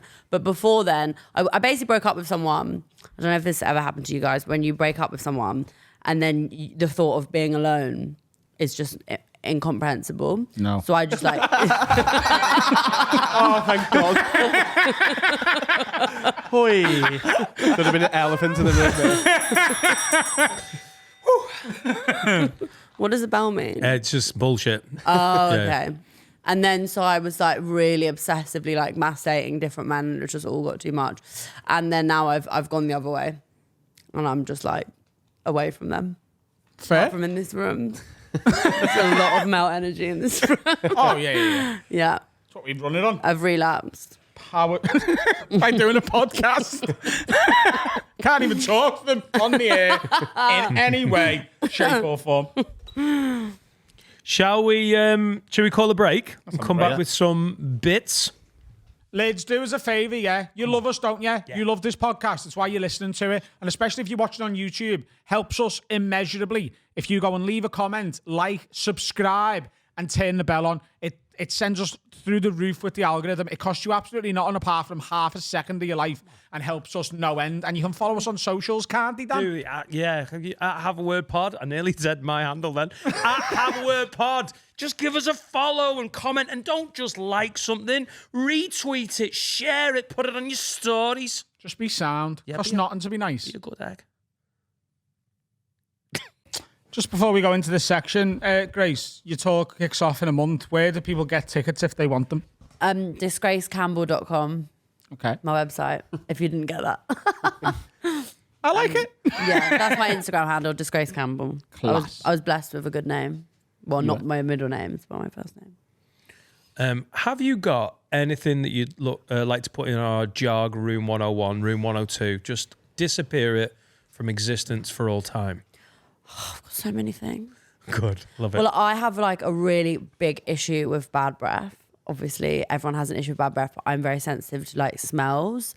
So I went to a party recently and I just was having to give out chewing gum to absolutely everyone. I seen something on Twitter the other day, and it says, "Why does everyone with bad breath always want to tell you a secret?" It's so true. They're always so in your fucking face, Yeah. and they're always on coke. That's the problem. Yeah. Coke makes your breath really bad. So yeah, I gave out a whole packet of chewing gum at this party because I was going like, your breath stinks. Like, I'll talk to you if you have a chewing gum. Will you literally be that blunt about Yes, it? because don't you think that's kinder yeah. than them going do, up, yeah. than then other people being like, his breath smells. Like, Yeah. because that's like, that stays with you. It's like, if you smell, people do say that, you know, like you smell, I never forget a bad smell. So bad breath. Is it one. all smells that do your Reading. I'm really bad. I've with got a smells. mate that can't stay in Airbnb. She's just given up on Airbnbs. She's banned. Because they'll put air fresheners like, because they're trying to be like, oh, we've made it nice. And it smells too weird for her to stay there because there's been an air freshener. And she's like, oh, I could move the air freshener to another room. She's so OCD about smells. I've got really weird issues with smell and sound, basically, but sound more so. Like, I have really weird issues with if I can hear something. Like, say when I'm performing, if I can hear any kind of sound that isn't me speaking, apart from laughter, I can't concentrate on what I'm saying. It's really so if someone speaks, I just stop and I have to be like, what are you talking about? Can you stop talking? And then I go back to the show. It must be some part of my whatever illness I have. And then I can't open fridges or bins. It's not strong enough. Because I don't like the smells. How would you eat? Just like rice cakes and Marmite. Hang on, you've got a thing with smells, but Marmite, you just I fine love with Marmite. Where do you keep your Is Marmite in the Fridges? cupboard? Marmite stays in the cupboard. Yeah. I don't think I don't think it goes in the fridge. Well, I don't It'd put it be in the too fridge. hard, wouldn't it, if it was in the fridge? Yeah. Too tough. Oh, I Tastes know, like bear. everyone I I will- know who has Marmite keeps it in the fridge once it's opened. I think it's keep refrigerated once open I and think consume we're it in 3 I months. think we're cupboardy. What? I think we're cupboard. No, Marmite definitely at in the home. cupboard. I do think Marmite needs to figure out because when you take why is it's always then it lands on the side of the pot and there's always Marmite everywhere. And I don't like the squeezy one anyway. That's a whole other thing. But yeah, so bad smells. I don't like. There was a man on the train up here from London today. Had his feet out, his actual feet, out of his socks underneath. Yeah, his whole feet. I took a picture. I did that on the plane. Are you joking? No. But you were in business class. Yeah. That's not. That's fine. Was it under a blanket? So, no. So I don't like being particularly hot when I'm trying to sleep. So when I put the bed down to go to sleep on the way to Australia, I had my feet out. And then at one point I woke up because I needed a wee. So I just went to the toilet. And when I came out the toilet, there was a tiny Singaporean lady who was just holding 2 slippers and was like, for you. Oh, that's nice. Because there's piss on your She socks. worked there. She did work there, yeah. Yeah. Oh, yeah. She went for it. She's just the slipper lady. But I just went in my bare feet because everyone else was fucking asleep. And I just was hopeful that someone had pissed all over the floor. I was right. Before you did. It was fine. I had to sit down, wait. Hang on, I can. First of all, I'm absolutely giving you bad breath because it's. No one's saying no. You can to you that. can No, you can I have like that it. one going in room 102. I think it's weird when this is a weird inverted sexism, but I think when blokes have got bad breath, you're like, oh, for fucking sort it out, mate. But when girls have got stinky breath, I don't know why that just registers even more. Like a girl with fucking honking breath is so. When I was younger and you were trying to crack on with girls, and then someone would have really Well, that's dry why breath. That's why it affects you more because you want to get with them, and then it's so disgusting. That's how when a man has bad breath, sorry, I just remembered a time. Who's your dream man? I asked the pertinent questions in this place. Yeah, I know. The caveats. Well, you just mentioned Adam Driver. I used to be obsessed with Adam Driver. What if you had bad breath? Just get a chewing gum. Well, but what if you had halitosis? Yeah, that's going to be a deal I breaker. don't think I'd be able to do that. So it's the total, even Adam Well, Driver. halitosis is no, I wouldn't be able to do that. What was our IT teacher called? Mr. Morgan. Morgan. Did he have halitosis? He had something, mate. He either had halitosis or he used to chew poo. It smelled. It smelled. It was evil. Have you seen in the Simpsons movie when the lake changes colour and goes evil? That was him. I can see his tooth. You know the one I'm talking about? Well, He that, only had one tooth. No. Oh, right. No, but he had one very fucking energetic one. You know what I mean? Like he had his teeth and then he had one that was just like, What's that happening? would have been the cause of the smell. yeah. Yeah, it would have been He like was a just rotting. fucking, like there was a tooth that was trying to shake your hand. You know what I mean? Take it out. I'm Mr. Morgan's tooth. How are you? He hasn't got any teeth. He struggles to talk. Yeah. Bad breath goes Bad in. breath absolutely goes in. Feet think out though. I don't know. feet What- out. I think you Feet can't out. put a smell. There's a time and a place for your feet out. I felt on the train today when Yeah, people that's were mad. eating, it was a bit much. What about if a woman's wearing sandals? I think then I get that because sometimes if I'm wearing really high heels on stage, my feet will get tired and I will take them off while I'm on stage.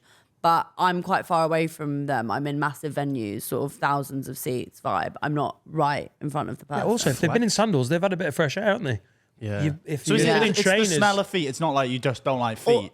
No, I don't. I like feet. I just thought it was kind of grim. Like I was eating my lunch. it and socks I was looking off? at this man's socks off. Yeah, obviously socks on that's is a fine. yellow card. Come on. Socks That's what on I was is- saying. No, I was socks off on the plane. Because I want to be cold to go to sleep. Fact. Well, you went to the toilet with nothing on your feet whatsoever. Yeah. You're a madman. Why am I a madman? Everyone else was asleep. Who gives a shit? There might be piss on the There, floor. there probably was. There piss on the wasn't. floor. And do you know if there was piss on the floor? Do you know what they've done? And they've just and they've gone, I don't want to stand in that in my socks either. That's worse. It's worse. Pissy socks. I'd rather have pissy feet. Oh, put your shoes on.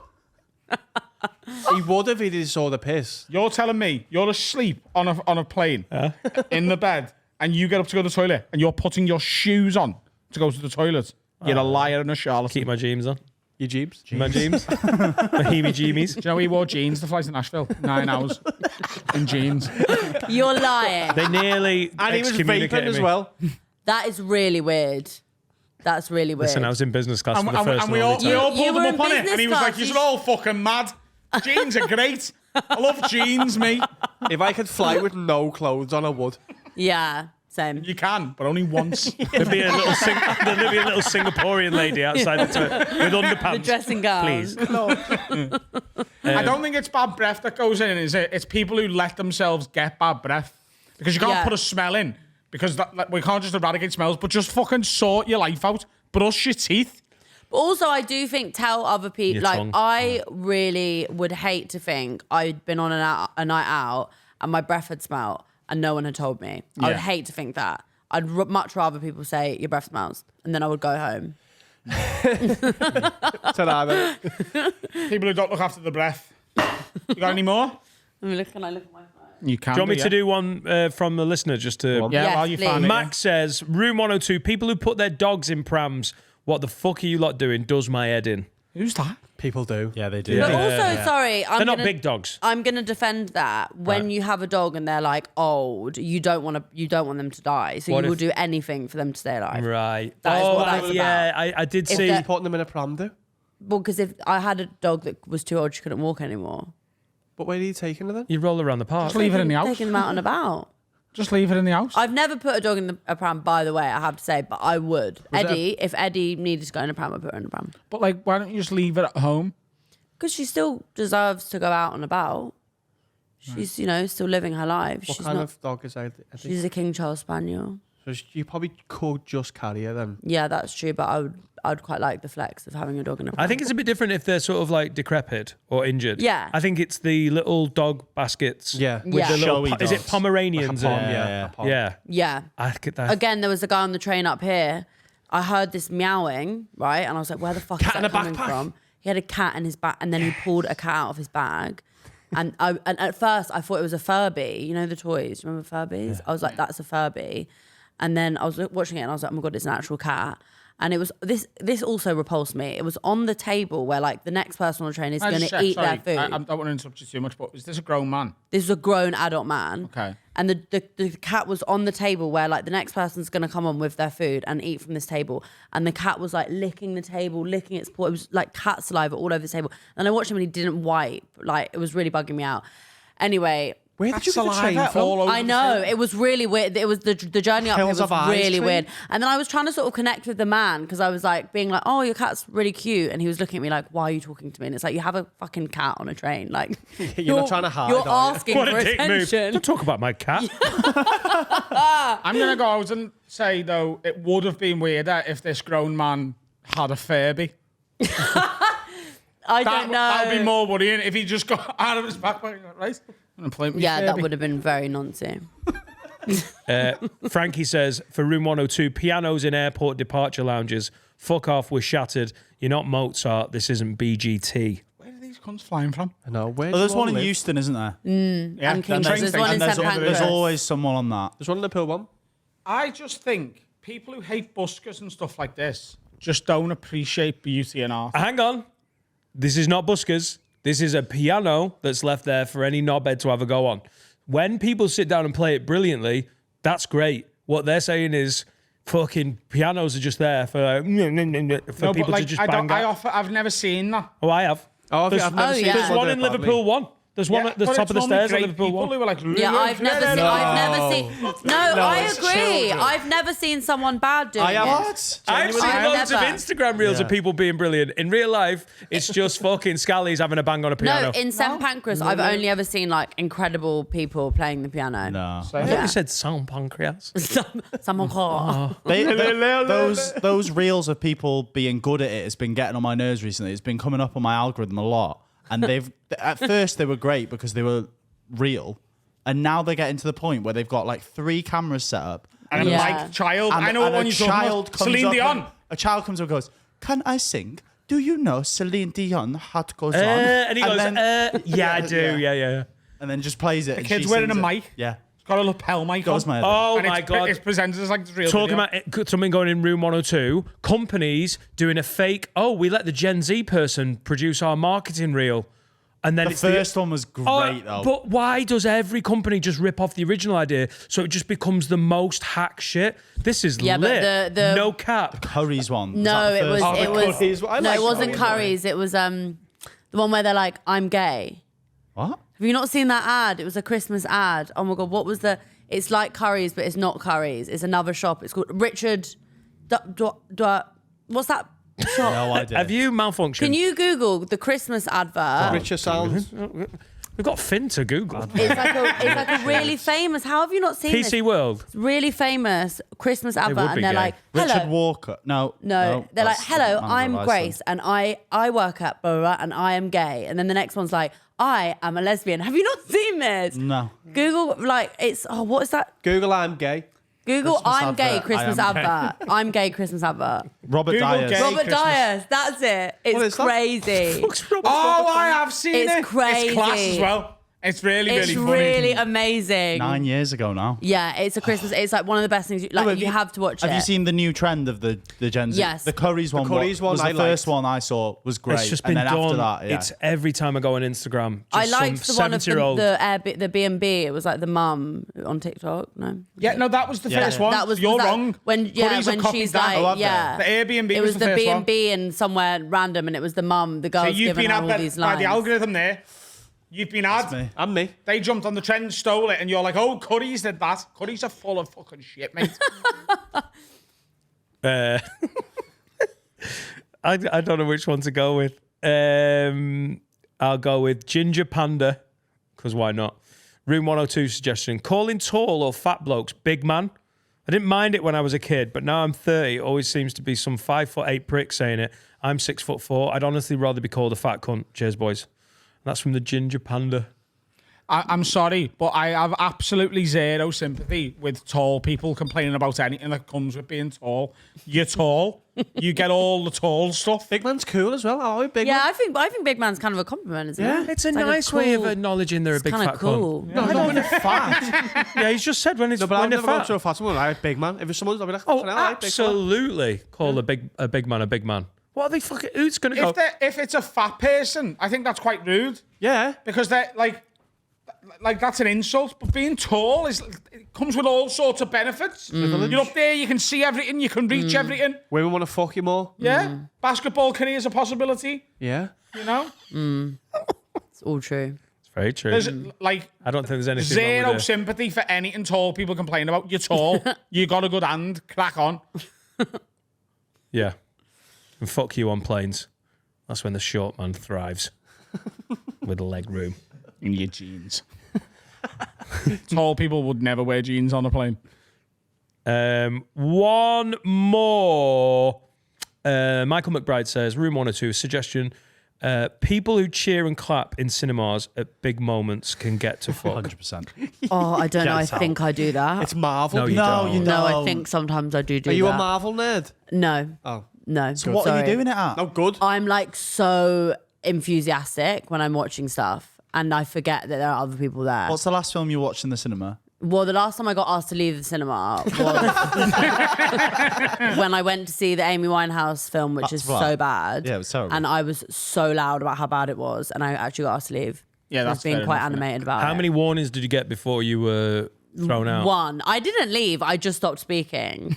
But I am very I'm sure you can tell. I speak really loudly. I think I'm a bit deaf, so I talk really loudly naturally. So I get shushed a lot wherever I go. But yeah. But that's not that's not like cheering. No, but like, say for example, what's a good example? Titanic. Yeah, I cheered loads then. When it went down. Fucking get in. I'm trying to remember. That's the what we last time. came for. There's an iceberg. Yes. The icebergs. No, it's when the nerds cheer like Iron Man shooting someone. That's mainly America, isn't it? You see the videos of them. Yeah. Like the Marvel films now have a point where they like stop.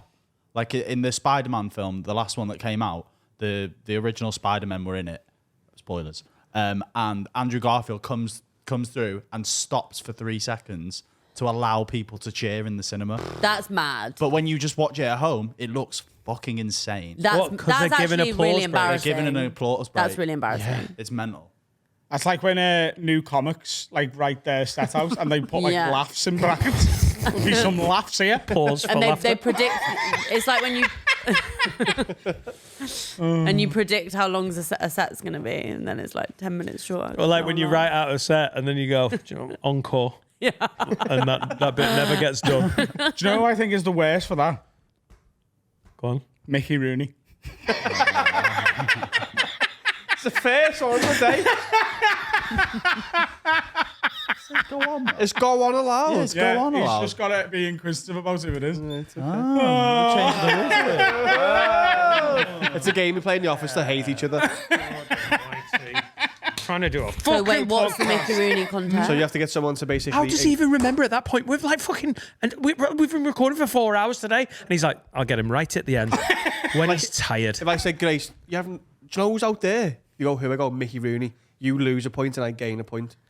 So Dan's on -4 now. If you want to hang out with us anytime, Wow, we're okay. fire. Grace, if you're looking for some fun times, But if you Did you call all it, decide it was Mickey Rooney? it's No. an old- No, my uncle No. invented the game back in the late 90s. Right. Yeah. Okay, but so it could be anyone. No. No.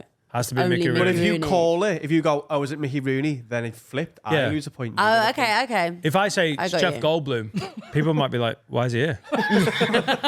Let's get him on." Minute. Where did he come from in my head? I don't know. You love Jeff recently, that's why. I love going- him. You're a Jeff's man. I'm Jeff Heavy. Jeff, He's yeah. John, you're Jeff. Shall we do some advice? You seem like you've got your life together, Disgrace Campbell. Here to help solve your problems. Oh, yeah, you can't hear this. There's music. If you don't, you might do time. If you'd like all your shit solved by professional knobheads, haveawordpod@gmail.com. We'll get right on it. This is from Anonymous. Lads, I need some advice, and it has to be anonymous. In short, my girlfriend of 5 years left me a few months back because she met a new fella. I was completely broken and couldn't wrap my head around it, as things had seemed so good. Recently, I found out that the fella she's left me for is actually a well-known comedian. The worst part about it is he's seemingly on everything I want to watch. Panel shows, random guest appearances on what I'm watching on telly, and on everything I watch on my phone. I think my TikTok algorithm keeps feeding me him because I end up hate watching his clips. Do you have any advice on how I get over this, or how I avoid his stupid fucking face coming up everywhere? So it's quite interesting. Who is this. it? Do we know? I know who it is. I reckon I know who it is. What? I know who it is. Can we say it and bleep it out? Yeah. No. Jeff Goldblum. It's Mickey Rooney. Oh, you gone for that, No. weren't you? No. Grace is on the board now. 1 up. I mean, you just gotta fucking block him. Block his name. You can do that on Twitter, can't you? Block their name. Block the words. I'm You sure. can't like, block you the TV channel Dave. Yeah, but you just don't watch it. don't put you just, Dave on. No, you avoid just it. avoid it. I haven't watched Dave for ages on purpose. Why? Who's Serica dating? Nobody. It's just it's not on. Oh, not on it would be a real kicker if your missus left you and then started dating your favourite comic. It's similar to James Acaster's bit, isn't it? Where his ex then went out with Rowan Atkinson. So he got dumped for Mr. Bean. Yeah, but he got the best bit ever, didn't he? From Yeah. It is His very, ex very, was very dating funny. Mr. Bean. Like he must have just gone belter. It's the risk. It's the risk you've that got. true? Well, I suppose if you're dating like someone famous, you run the risk of seeing them again. But if she's left him for someone famous, Yeah, that's the thing. Like, he's not chosen that. Yeah, Like, yeah. that has been thrust on well, him. I suppose it's the risk you take. You know, when you date anyone. Like, I know. You know, I could date someone and then she could leave me and end up with fucking Tom Cruise or fucking, you know, Mickey Rooney. Paul Giamatti. Wow. Where are we pulling these celebrities from? Where's she going out? She's from West Derby. Have you heard who Stacey's dating? Paul Giamatti. It's mad, isn't it? Previously Tom Cruise and Adam Rowe. I don't know, mate. You have a break from your fucking phone. Get Do you know what? books. Can I say? Because I've had to have this in the other way around, where I've dated people and then that they like I have to keep seeing them, and you have to go out of your way in every way to avoid any of that. Stop watching TV, delete social media for a period of time. Sounds like he's going to have a great life. No, he'll Stay be young, much read a happier book. than any of us, honestly. Have you ever had to have a little sort of detox from socials? Have you ever done that? Or are you just in? Yeah. I go off of it a lot. Oh, really? You have a Yeah. little like fallow periods where you're I off? go off for like What do 2 you weeks do at a time. when you're not on it. Watch Emily in He Paris. needs advice. I do, yeah. I don't go on it that much. And it's really interesting. So I've been deleting. Basically, I wrote about my abortion a few months ago, and since then I've been getting death threats. Like my relationship with Instagram now is not as fun because every time I go on there, someone's tagged me in a post and called me a murderer.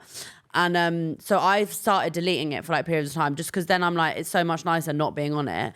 And then now I've got it on my phone. I reckon I've been on it for about 4 minutes today to post. Like I did a story when I was in Liverpool, and that's So it. has your stuff So I been think- shared by all the pro-lifers, and now you're Oh, like yeah, a figurehead yeah. for pro-choice? When after this thing that I wrote came out, I knew this was going to happen.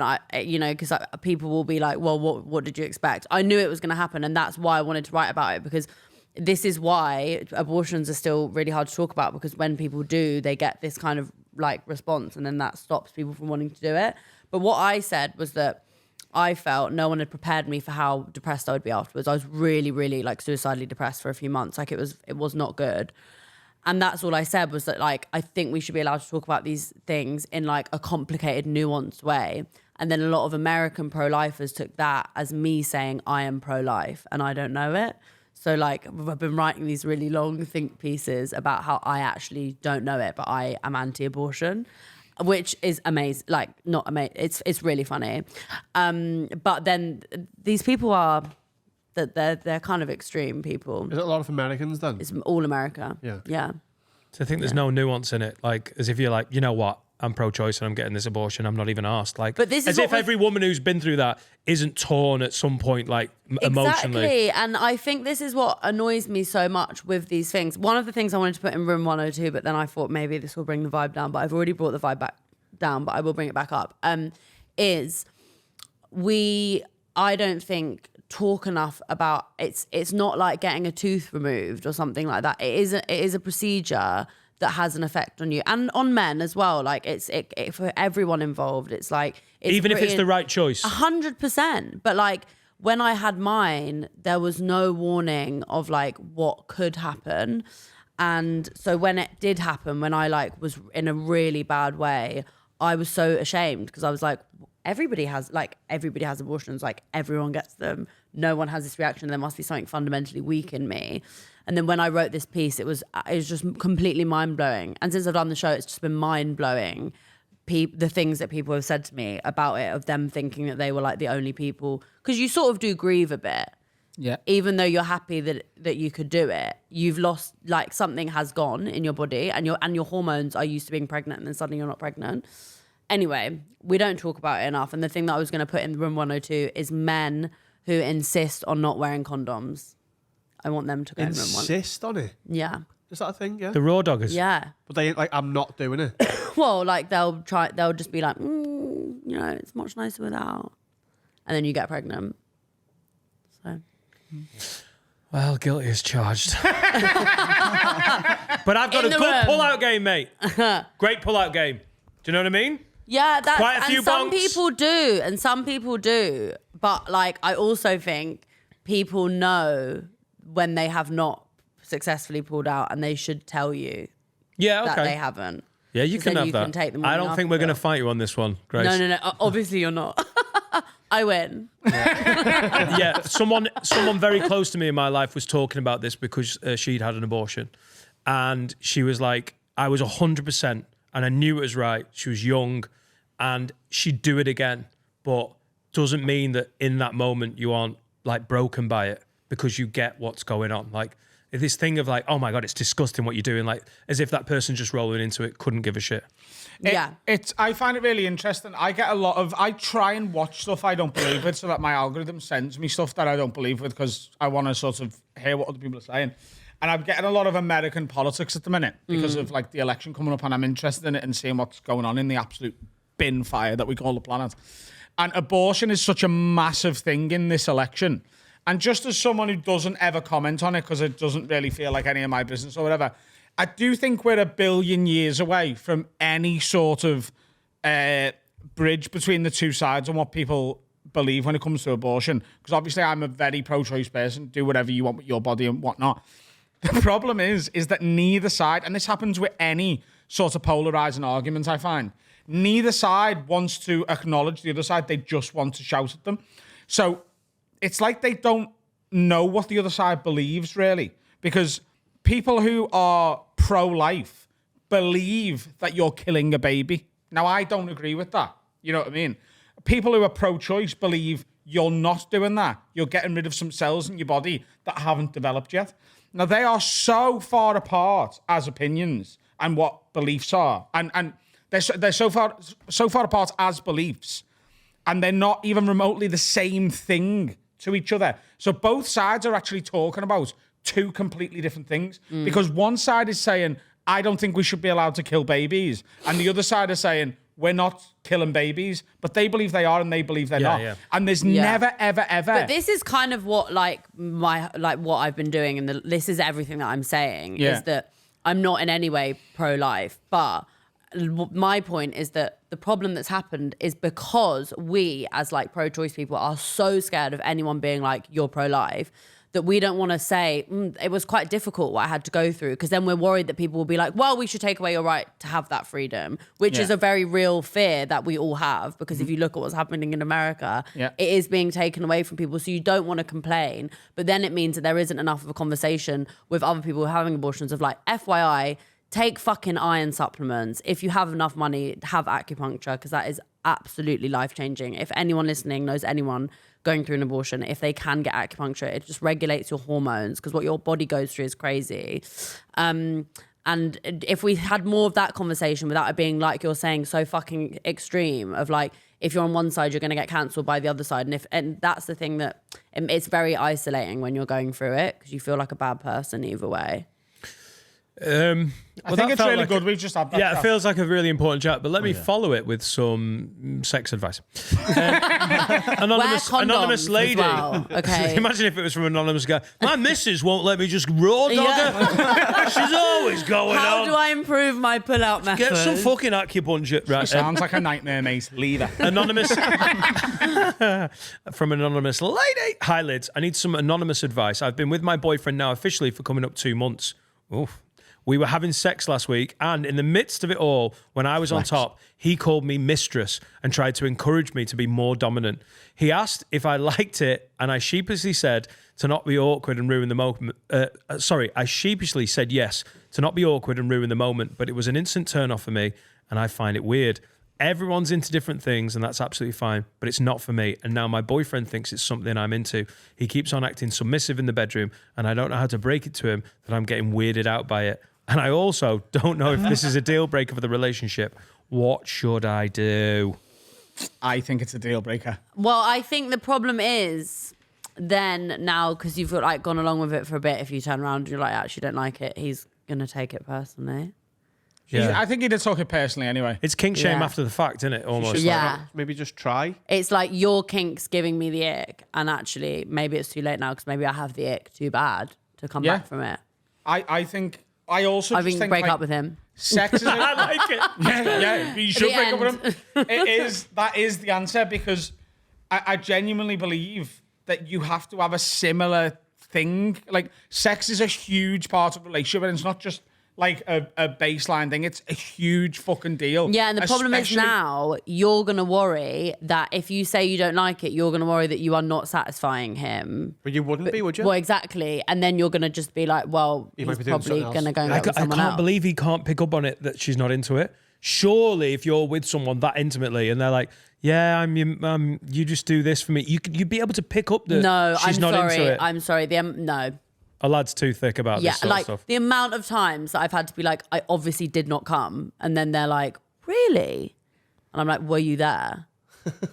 I've had women say that to me, and I don't believe them. You know, You fucking did. I was there. Especially when they shout, "Was it?" yeah, you said have it right at the end. That's the magic word, isn't it? What do you mean? Find someone with an equal kink.